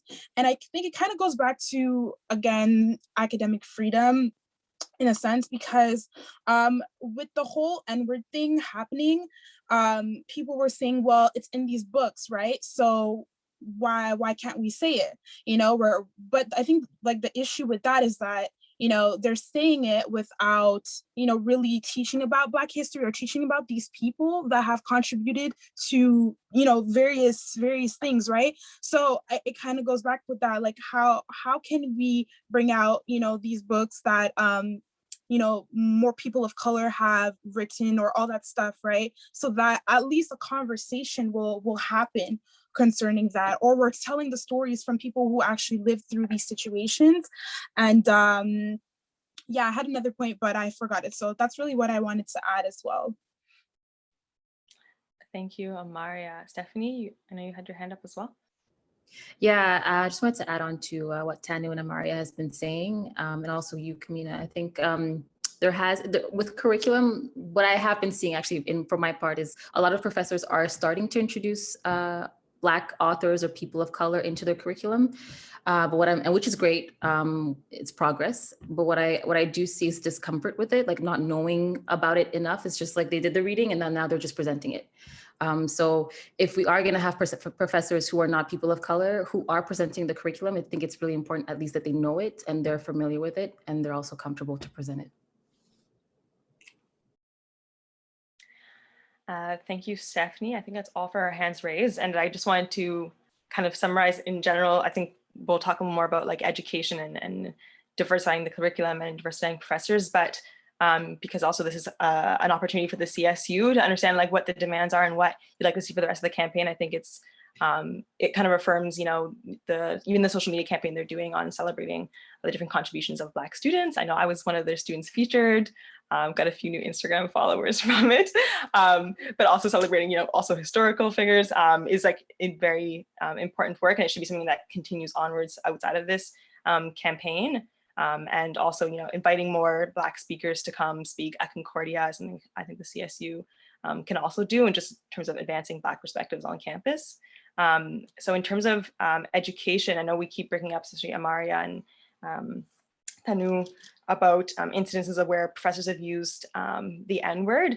And so I wanted to kind of open the floor up to ask, what do we think would be great ways to have people, challenge people's behavior, have people reflect on how they're engaging with the space on campus, and what maybe a campus-wide training would look like. I know that was a point that was brought up at the last meeting. I think today we're touching up a lot on that, a campus-wide training wouldn't just be, for students at large, on discrimination, anti-oppression work, but it would also be, training for professors. How can they be better equipped if they, they witness an incidence of discrimination on campus?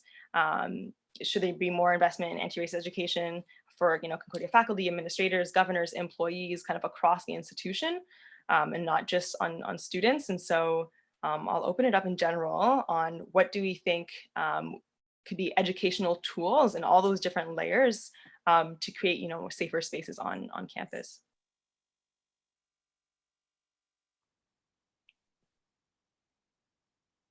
That one way would be similar to how we have the sexual assault training that we have to do, or else our account is put on hold. It should be the exact same way for this sort of training, and should be the exact same, if not more, of a repercussion if you do not do this training. No, let me not say that. It should be the exact same repercussion, but and the same should be going for professors, faculty, like everybody should be going through this training, because obviously it can be seen that they do not know how to handle these situations, and that is not acceptable at all. So I think that in all terms, if you are a student, faculty member, professor at Concordia, even a TA, you should have to go through these training, because you're going to be interacting with people of color in your day-to-day life in the school. And you should know how to handle yourself properly when you come into those interactions, as well as how to support those people and how to be an ally. So yeah. Thank you, Tanu. Honestly, so many instances come up in communications where, we often talk about race, but there's been no education on how you even embark in the situations, and it becomes, people become uncomfortable. Either they don't want to talk about anything because they don't want to be seen as like quote unquote racist all of a sudden, or, there's this kind of like tension that comes. And so I think that kind of work, and even how to embark in these discussions in the first place, is super important. Amaria, I'll let you go and speak. Yeah, I didn't want to touch too much on tools, just in case someone might have better ideas. But I wanted to kind of say, maybe it would be best to have this in more than one setting or more than one occasion. So I think that sometimes some people have never had those type of difficult conversations, even though we're in 2021 and so much has gone on relating to racism. However, I think that some people are just still working on their own, I guess, eye-opening experiences to race and racism and systemic racism and all that. So I think that we need to have more than one conversation, or more than one training, so to speak, throughout the year at least, just to make sure that layers are being peeled off on individuals, because I feel like this is so embedded that one mandatory training might not. It could be like, okay, let me just do it to get it over with and I'm done, and I don't want it to be like that, because this is our lives, right? So I think having more than one training session would be necessary. I don't know how that's gonna look like, but definitely something that is, again, maybe a year, where we do it every 4 months. I don't know how it could look like, but definitely having more than one training, I think, would be necessary. Thank you, Amaria. If you also think, while people are talking as well, of different suggestions of how you think that could look like, I'd be super interested to hear. I'm going to open the floor for Isaiah now. So yeah, as Sarah mentioned before, CUPFA is looking into giving a training to kind of like the staff, like the teachers, but like there needs to be targeted trainings for like, I guess, your level of responsibility. This average student at large, it's like the general like sensitivity training to Black issues would be enough. Well, not enough, but like it would be like that level of engagement on a peer-to-peer. But the higher you go for, it's like us student leaders, because it's far too many times that you see even insensitive Black History Month events, like, oh, turning like referencing like if you're a student leader and you're affecting the community around you, you need a level of sensitivity higher than your average student.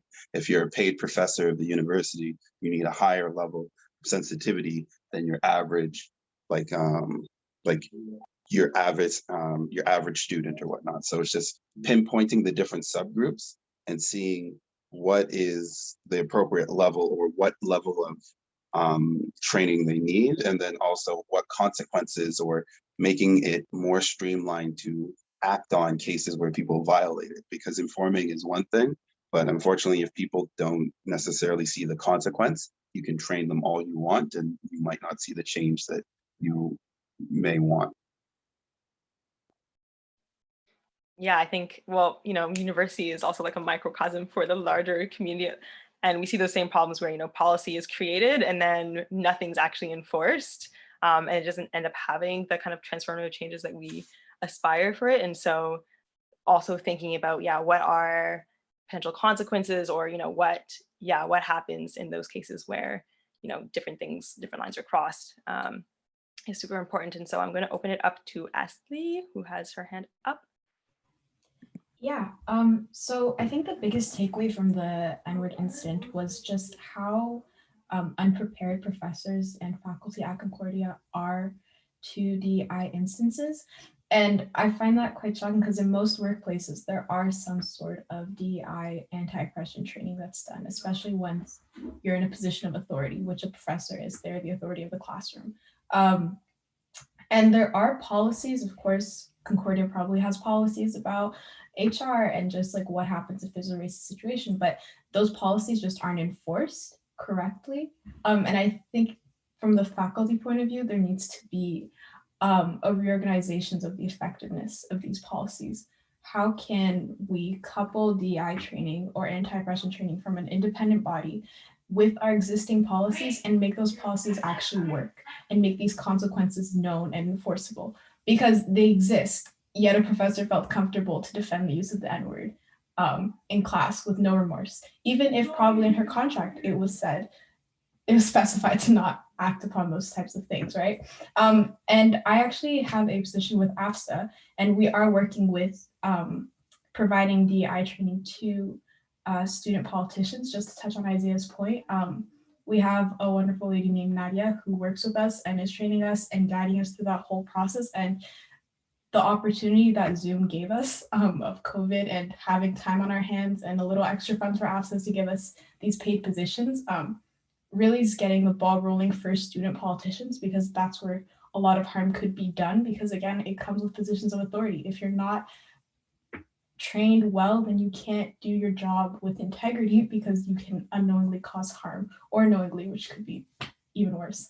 But like Tanu said, I think that training that we had to do would be really interesting for students, but the only shortcoming I can see from that is DEI is very personal, and anti-oppression training really touch you. And so having that really disconnected training through a screen like we had to go through, I don't know if it'd be so effective for the masses, for students, as something that would be in person in a circle. But yeah, those are just my little thoughts on that. Thank you, Ashley. Just to make sure that we're all on the same page too, can you describe quickly, I'm assuming that your acronym is EI, and so what you're referring to specifically? I'm sorry, I didn't catch that question. No, because you were talking about anti-oppression training and another training, and I didn't catch also either what type of training you're referring to. DEI anti-oppression? Like the work I do with AFSA? Oh, it's basically a sexual violence and anti-racism committee. We are a working group of around 4 or 5 students, as well as an independent facilitator, Nadia, who's guiding us through that. So she's not necessarily affiliated with Concordia beyond this project. And it's really towards giving these type of staggered facilitation sessions to these student politicians, like giving a general DEI session. And then maybe if some need a little more coaching or there are issues with interpersonal work, like defensiveness, getting called out on uncomfortable topics isn't easy. And a lot of us fall back on these really harmful occurrences. And some of that is defensiveness. So maybe we'll have different sessions on defensiveness or fragility when it comes to confronting these issues. And so right now we're just in the learning stages, because part of learning how to be a facilitator is being able to coach ourselves through it. So we're undoing maybe our own biases at the moment and unlearning what we've built up.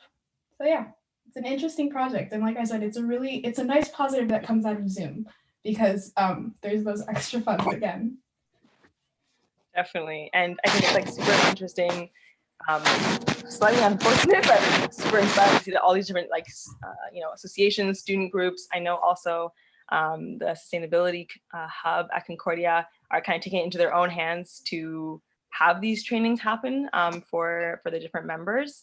And I think we all see that there's like this need for this and there's this want for this. It's not that like, there's not this disinterest in it. And, even if it says that the CSU's first workshop had with Akira on anti-oppression, how it went so wonderfully. And so I think that, having this be more institutionalized and not just be on, the different associations to do their own training is really the next step. I know Carter had his hand raised, so I'll open the floor to Carter. Yeah, I just, this brought me thinking about, there's currently, I'm going to post a message with the link. There's like the Indigenous learning, Indigenous directions, there's a learning series happening that is, I can read out some of the titles, but it's like workshops given by people, and this is organized by Indigenous directions. And how many? I'm not going to count them, but there's virtual workshops offered this year, next semester also, to ensure that learning content is relevant and aligned. Some of the workshops are offered to all Concordia employees, while other workshops are tailored to specific members of the Concordia community. And they're also open for students. And some of them are more like very specific, like for professor, what I just read, what it said, it was pretty clear. And so those have been really good. I think they're pretty short, and obviously it's frustrating because they're not required. And I feel like that's what is being talked about more here, like actually having something in place for mandatory. And I think these are really great, and I wish my teachers would be at them. But that kind of training, and I think even a class that all students have to attend, so it's like an in-person thing, and it's not just like a little workshop. But I think I agree with what Isaiah said, and I don't know who else spoke on it. I'm sorry. I've been untangling yarn this whole time and listening, but I keep forgetting to catch names. But about training specifically people who have a certain amount of power, because their words affect a larger community in a way. But also in the importance of making sure all students have really high training in it, because they are the ones who are going to move up into those positions. People don't stay on the CSU forever. They hopefully, I mean, that would be weird. I feel like people want to transition out of that eventually. I think it's that's a good first step to get everyone who are higher up in the I don't know, the system of the school more thoroughly trained, and then eventually leading to having a mandatory thing for everyone, so that going forward we don't have to keep retraining people who end up being in the CSU, because I mean they should already know things. This school should provide something like that, and that would make lots of positions for professors to come into. That's all. Yeah.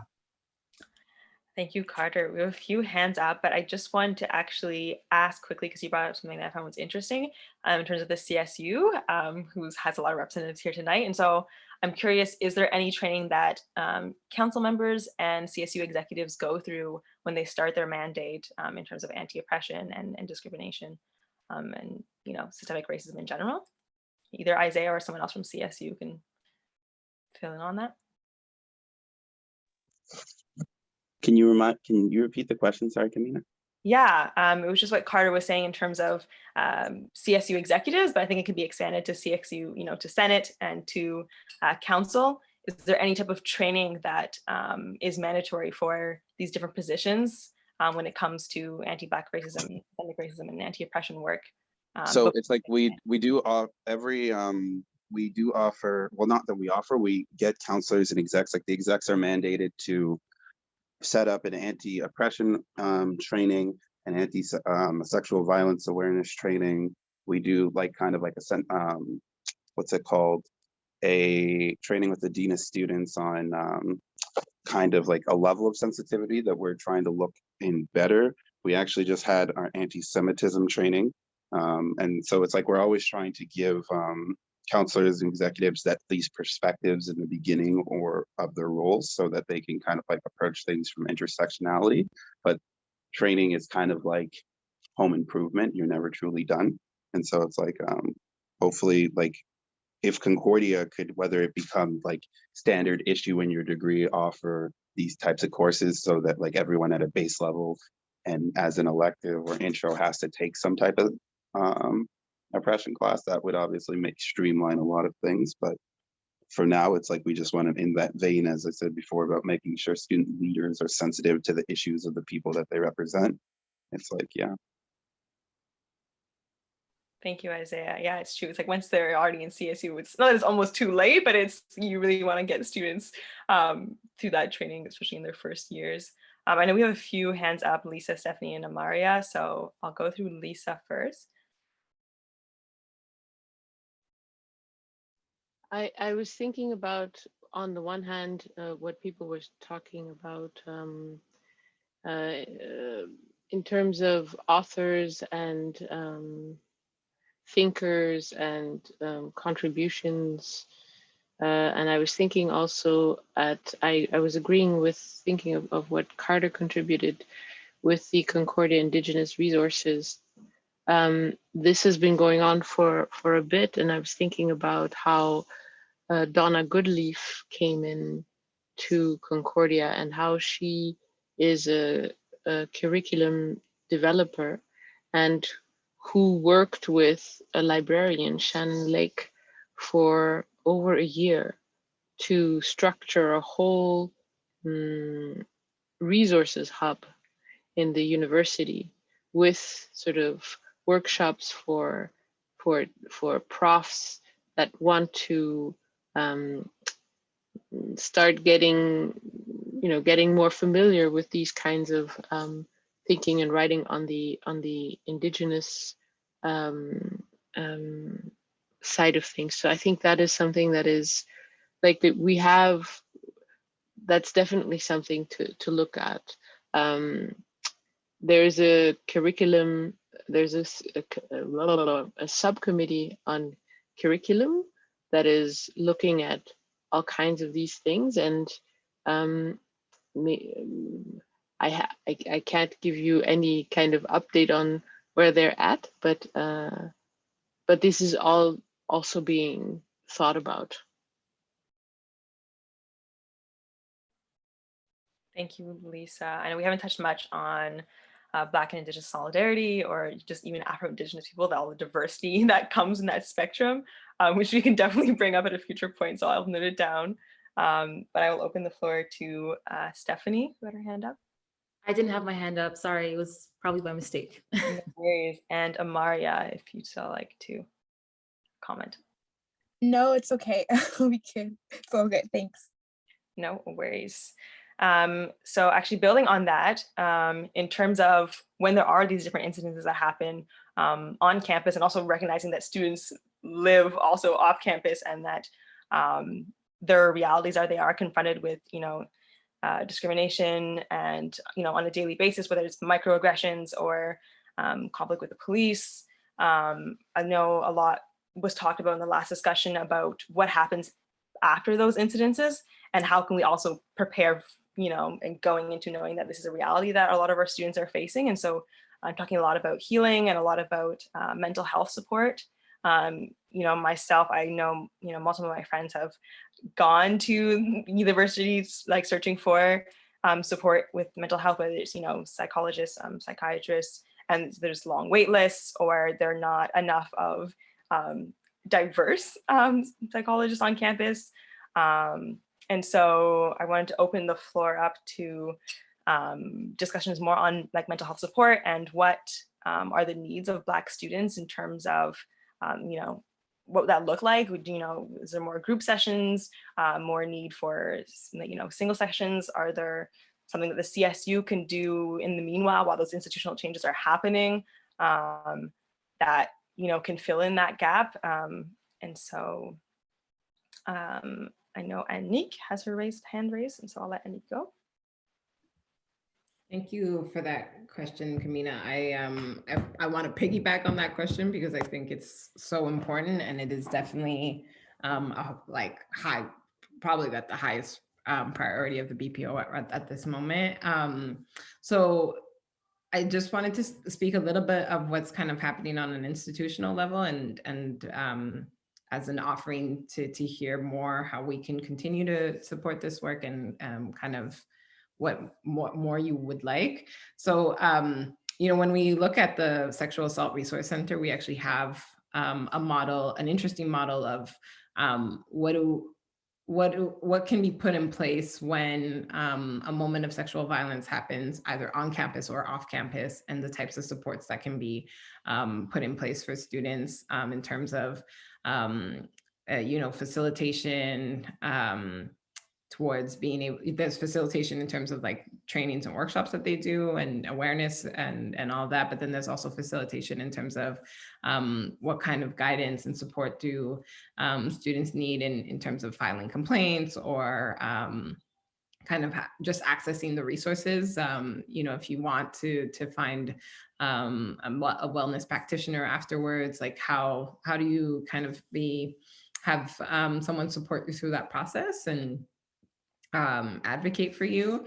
And we're really trying to take that model and see what it would look like in terms of Black community, Black students, and racial violence, especially considering that, you know, when it comes to sexual violence, there is governmental support around that, right? So there's policies and practices that are put in place in terms of the government recognizing it, wanting to change around it, funding around it, and et cetera. And that's just the reality is that that's not the case for anti-Blackness. If anything, we are actively fighting against what's happening in the political realm, right? And so that complexifies what's possible a lot. And I just really want to hear from you all in terms of what you would like to see.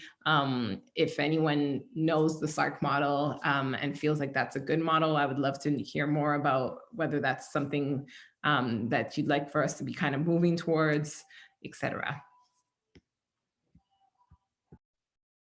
Thank you, Anique. So I'll let people follow up on what Anique has just mentioned if someone wants to contribute to her question about what kind of services could be offered to students and what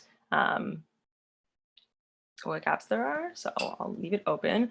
I think also like when we're talking about mental health, it's also recognizing, or just health in general, that, you know, there's so many reports that show that marginalized communities aren't treated the same when it comes to accessing health services, and they aren't treated adequately.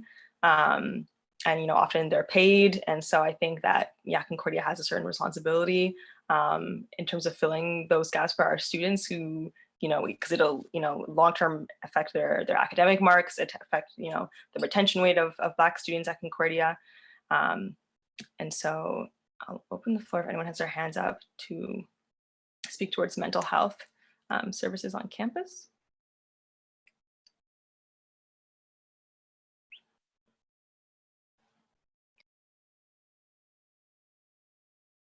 Yeah, Lisa? I know that CSU itself has been, I mean, I don't know if yeah, Isaiah, you must be a CSU person. CSU themselves has been reaching out because I'm a psychotherapist and a mental health. So I've been working with that for a while now, with wellness for our community, wellness and success for our community, and people have been reaching out from CSU to make sure that there are opportunities like that for the students. And I know that I'll be hosting some groups coming up, but I'll shush. Thank you, Lisa. Isaiah, yes. Yeah, no, mental health is, especially with the pandemic, is before the incident, the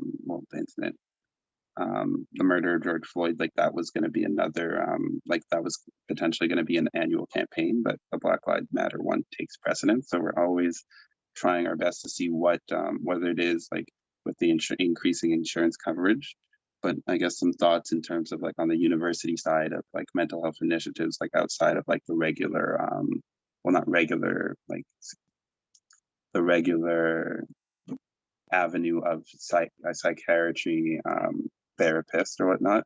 It's like, even like, I guess, because being that we don't have a lot of representation in different roles and like kind of like people to confine in, it's like things like mentorship programs in terms of like pairing whether it be Black students together so that they can, it's something that'd be interesting. And so like whether it be a senior student and a junior student, or even like I know the Black alumni is looking into like they kind of pair people who are closer to the end of the ropes to Black professionals, but just kind of like giving somebody like these peer supports where it's like these safe spaces for us to kind of unite. And like, because we do have the different cultural associations and different like people who are representing Black students on campus, but we're all too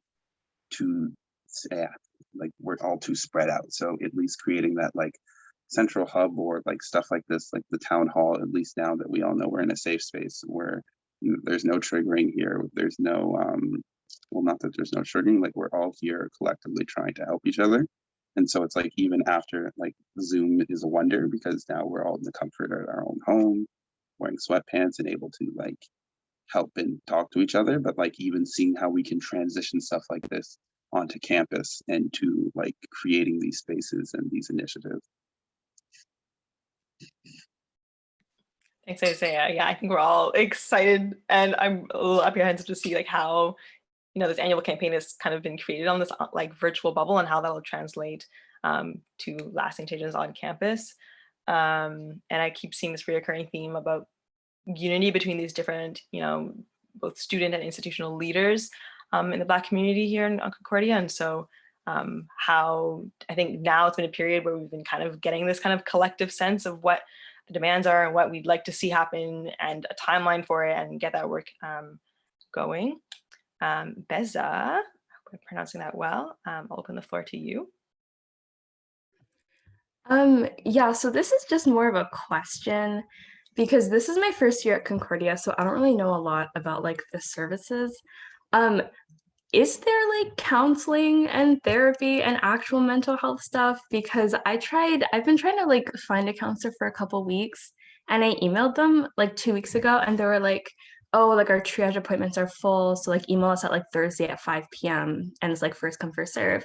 So I scheduled an email for like exactly, I think it was like Thursday at 5 p.m. Like I scheduled it and then I still got an email being like, yeah, it's full for the week, even though I scheduled it at exactly 5 p.m. on Thursday. So like, I'm so confused, like if I'm doing something wrong or if there just like isn't anything available right now. And if there isn't, do you know like other avenues I could look into? Yeah, that's my question. Thank you, Beza, for your honesty and your question too. I'd like to also iterate that, you know, if anyone has any questions in general to raise, that now is the time. I'll open the floor to Anique to respond. Hi, Beza. Thank you so much for that question. So in terms of counseling services, at the moment, students, as part of your tuition fees and just your rights as students, you have 10 counseling sessions in your kind of bank of counseling sessions. It is in this moment particularly difficult to get onto the counseling triage. If you want, I'm just actually going to put my email in the chat box because I can help navigate some of that because sometimes it's really hard to get in communication with like the organizers of that, and they might not be super aware of what's happening in terms of like the student experience of it, and I can definitely make sure that that's communicated. But yes, there's 10 sessions of counseling kind of included in your student package. And then off campus, depending on what you're looking for. So one of the things that we're doing at the BPO is creating a list of kind of like Black mental wellness practitioners. There's also not like recreating the wheel, because there was a lot of community organizations across Montreal who have done that work. The Lavender Collective is one, the Black Mental Health Council, I believe they call themselves, has one. And yeah, so please, email me. I can definitely redirect and support. Thank you, Anik. I think, Beza, like many students, especially first-year students, there's not like a specific place to go to get all this information, it seems like, or there's just so many different entities and a lot of confusion around things. And so I think I'm hoping one of the things that comes out of, especially this year, in terms of all these different groups kind of consolidating their identities and their space on campus, is that we do, I think, from representatives from BSU were saying, like, we do have this kind of hub, or, it's very clear where students can go to get this information. Black and Indigenous students. So thank you. And Isaiah. Yeah, and on the CSU side, it's like outside of like the 10 sessions is if you do end up, if you're opted into the health insurance plan, there's reimbursements of like you can file to have a certain percentage of your mental health coverages reimbursed. And then pay attention to, I think in March, that the BIPOC committee is going to be offering BIPOC, or bring back BIPOC therapy, where we go out and find different, the BIPOC committee goes and finds different Black practicing therapists to kind of like hold free sessions for students on us. So it's like an initiative that we try to do yearly. Thank you, Isaiah.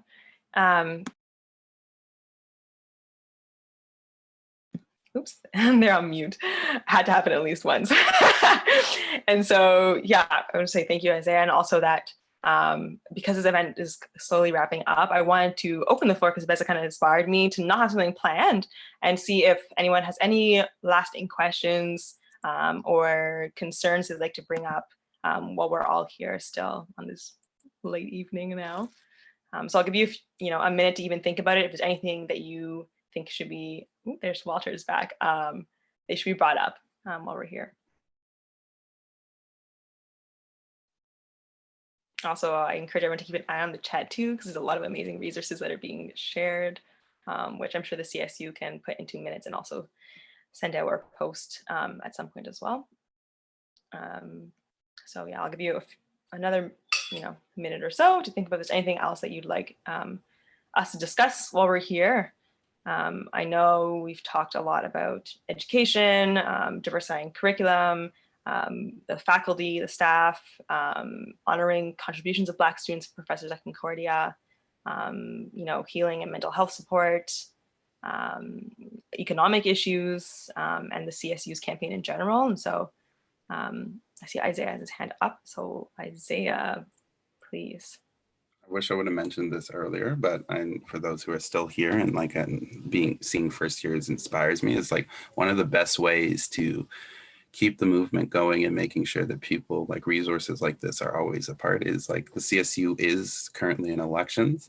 You have until Friday to kind of like submit nominations for him. I know Kamina is running to be an executive, but part of the council, like representatives, is broken down by faculties of arts and science, JMSB, fine arts, engineering, and independent students. There's student seats. And so the best way, one of the best ways to have Black voices at the table is to cast your nomination, get people to vote, and then be one of the deciding factors so that when policies or when these initiatives are brought up, your perspective is there and it's shared. And so that it kind of like makes the wheel turn faster, because for too long we've kind of like put our faiths into other people hoping that they'll get it. And so if you don't take the reins yourself, it's going to be, or not necessarily yourself, but if we stand back and let other people speak for us, make the decisions, chances are we're going to be unhappy or unsatisfied, because there's no better voice than our own. And so if you're currently not too overworked, or if you have the mental capacity and you want that type of experience, like in the sense of like just for yourself, because board experience is not easy to come by after you leave university. And so I wholeheartedly encourage you, well, you can reach out to me or any CSU exec to kind of like get some more information. And like the nomination ends this week. And then once it ends, the campaigning process will be after March break. Thank you, Isaiah. Super exciting.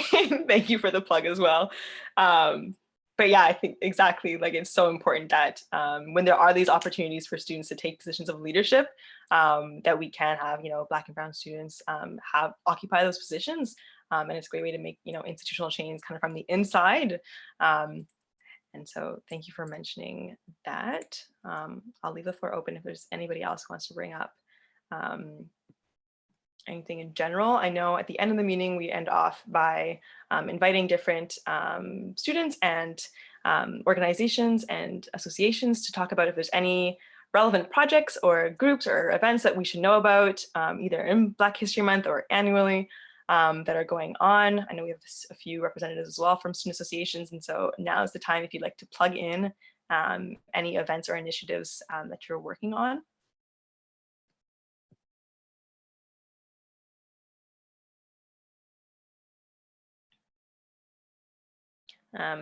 If not, also while you're thinking, I will take this time to also plug my own associations activities that we're doing. So as you know, I work for, Stephanie, great, I will get you right after. I work for Seed Concordia, and this Saturday we actually have a panel and film premiere. So we have 5 Concordia undergraduate students who have made a short documentary film that follows Guy Mushagalusa, which is the owner of Espace Mushagalusa, which is kind of an artist hub and collective and gallery and kind of artist space in Montreal. And so Guy will be there, the interns who made the documentary will be there, as well as 2 amazing panelists who will be talking about the past, present, and future of Black art and African art here in Montreal. And I also know that Action currently right now is doing a series on Black entrepreneurs, both Concordia and outside of Concordia, that is incredibly inspiring. It's on Instagram. If you check out Action's Instagram, you'll find out all the details. So we have 2 hands raised, and so I'll open the floor to Stephanie. Yes, thank you. So yeah, like Kamina said, we have a series called How's Your Business? It's on Instagram. So it's a series of kind of live discussions with entrepreneurs, so recent graduates or youth or either undergraduate students, who are running their own businesses. So we ask them questions on how they're doing it, especially having been affected by the pandemic. So you can catch that on Instagram. We also have a contest going on called Black History Through My Lens. So it's basically a contest where you can just express what the Black experience means to you. So it can be either through an essay, a video, a poem, a song, whatever you feel is adequate. You can just submit that. So I'll plug that into the chat and you can take a look. Thank you. Thank you, Stephanie, and ready with the links. You're better than I am. That's great. Anique, I see your hands raised. Thank you. Yeah, I just wanted to invite you all to a couple of things that are coming up. So tomorrow, the BPO hasn't really been focusing too much on doing our own events because there's already so many great events and we'd rather support you all and highlight what you're already doing. But we did do a kind of mini series of talks and et cetera for the Black History Month. Tomorrow there's a talk called Black Lives Matter, Our Languages Matter, which is with a linguist. His name is Dr. Michel de Graaf from MIT, and he really speaks about Creole as kind of a central part of empowerment for Black communities. So that's a really interesting talk happening tomorrow. I'm putting the link here. And then for March, we're working with the Black Women's Initiative, which is a student-run initiative to center the voices of Black women during the month of March. And if you are a Black woman and want to be highlighted and participate and get funding and participate in projects and et cetera, please send me an email. We can definitely continue to work on that. And then for April, we will be centering Black mental wellness. So yeah. Thank you, Anik. Amaria. Hi, I just wanted to highlight two things. One that's going on this weekend and then one that's for March. So the first event is happening on Saturday in collaboration with the Young People's Division. So BSU and the Young People's Division have collaborated to do a Zoom event, and you could catch it on Facebook Live later on. But it's called, Is It Really Possible to Defund the Police? So we hear that, often the whole slogan, defund the police, but we wanna really ask an activist. She's a social activist named Valerie Steele, and she is really gonna come to really talk to us about, is it really possible to defund the police, especially here in Canada, in Montreal and Toronto. That's her locations. And so she's really gonna answer all of our questions about that.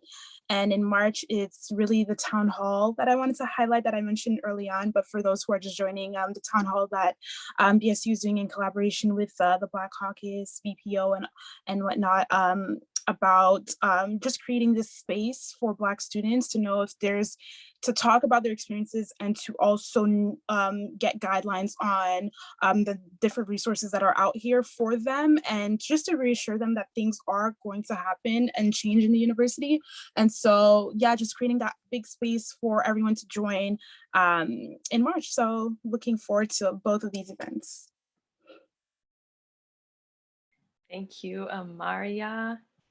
If there's anybody else, I'll give a second if there's anything else that people would like to share. Yes, Walter. Yeah, sorry.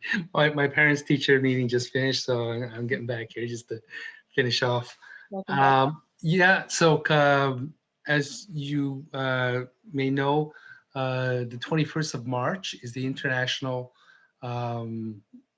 Day Against Discrimination, and originated, of course, from the Sharpeville massacre in South Africa. In Quebec and at the CSU, among the many different events in support of BLM, we're having the former president of the Quebec Human Rights Commission come speak about systemic discrimination, and particularly, the policies of the provincial government, and how to efficiently try to go about changing that. It's Maître Tamara Termites. If you Google her, you'll see a lot of interesting, articles that she's written. She's a very reputed Black lawyer. And in any case, she's one woman who has stood up against the system. And although she's faced her setbacks, she continues fighting for the rights of BIPOC people. So, and I'll provide you more information on the exact date, but it's going to be around the 21st of March. Thank you, Walter. I'm also seeing in the chat that Stephanie is mentioning that they're also collaborating with the BSU for the contest that's going on about Black experience in Concordia, and so plug that in.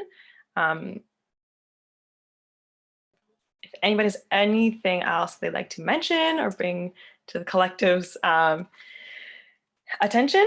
If not, then I will close the event unless there's anything else CSU would like us to touch on. Oh, Juliana, yes.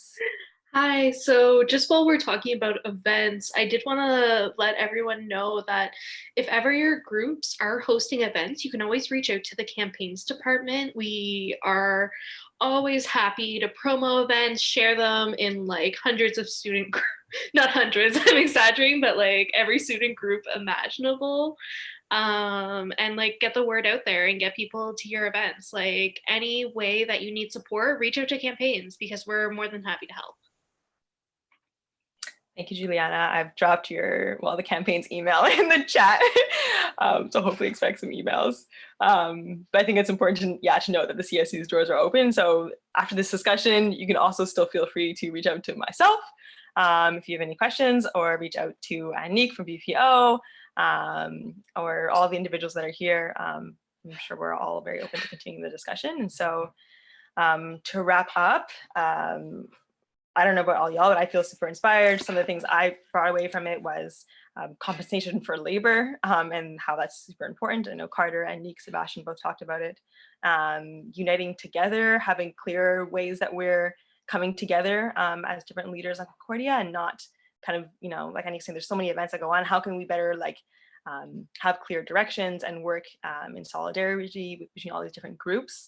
As I mentioned at the beginning of the event, systemic problems ask for systemic solutions. And so how can we better structure ourselves and better prepare ourselves to not be reactionary, but really be prepared in advance? The importance of storytelling and representing the Black experience at Concordia was also a recurring theme.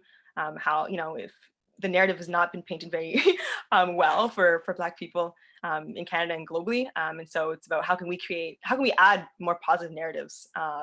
If they're not going to change the narratives, then how are we going to do that ourselves? And so adding to those stories, and training in general, and the nuances that need to happen in training at the department level, and at the different levels of students coming in, which years they're in, and everything. And so if I've missed anything else, please also bring it to my attention. I also want to just thank everyone for their time, for being here. I know it's late night. My roommates are probably like, why are you still talking so loud? So thank you for everyone for being here, wherever you're joining us from, your home, your couch, wherever it is. And a big thank you also to everyone who spoke, who participated so actively and listened so actively, and all really the Black leaders on campus, all you young, amazing students who are contributing, BSU, shout out. You're incredible. Thank you so much for your work. In general, I just hope that everyone left more informed, motivated, and that you've taken away some action points. And the important thing is that these are not just conversations that stay stagnant, but they turn into action. And I hope that the CSU campaigns team is more informed about their campaign and the rest of the time they're working on this, and how they can have a more sustainable approach to BLM on campus. And also just students in general, that hopefully everyone's leaving inspired to take leadership positions, as Isaiah mentioned. I know just myself personally that I'm very excited for, especially that fact about uniting together. I think there's so much that can be done even cross university wise. Often I'm going to different Black History Month events from different universities, and I'm bilingual, so I like have that privilege to be able to do that from the French universities as well. And I think there's so much more work that can be done between the universities to collect the different communities. And so that's what I'm most excited about. If you'd like to connect with me, you can find me on LinkedIn or Facebook at Camina Harrison Cherie. And if there's anything else that you think of after this event, as Juliana mentioned, you can email the CSU. And I encourage all of you to check out all the associations that talked today and gave their updates. They are incredible and doing incredible work. So I'll pass off to CSU if they have anything else left to say. But if not, I think that's it for me. Sorry. Thank you all for coming. These are important issues, and the work we do here, and it's like we have first years, we have graduates, we have professionals, and that's what the Black community is all about. It's like seeing us then more than just our skin, and coming together and making a nice little seasoned platter of skills and talent. And so making sure that everyone else outside of it recognizes and treats it as such. So thank you guys for coming. And I hope you have a rest of the good sorry, my English today.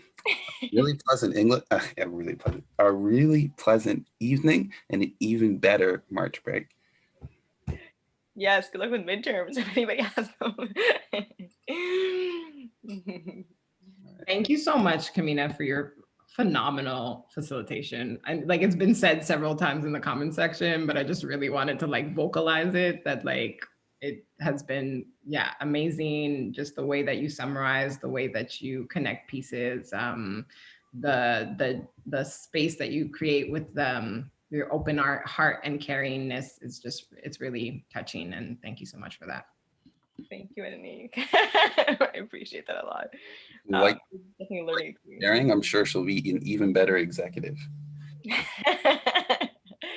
Exactly. Yes, I could vote. I would vote for you if I was not part of the voting team. I'd be right there with you. I mean, your words of encouragement are already a lot, so thank you.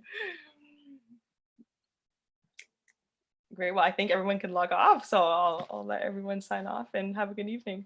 Thank you. Good night, everyone.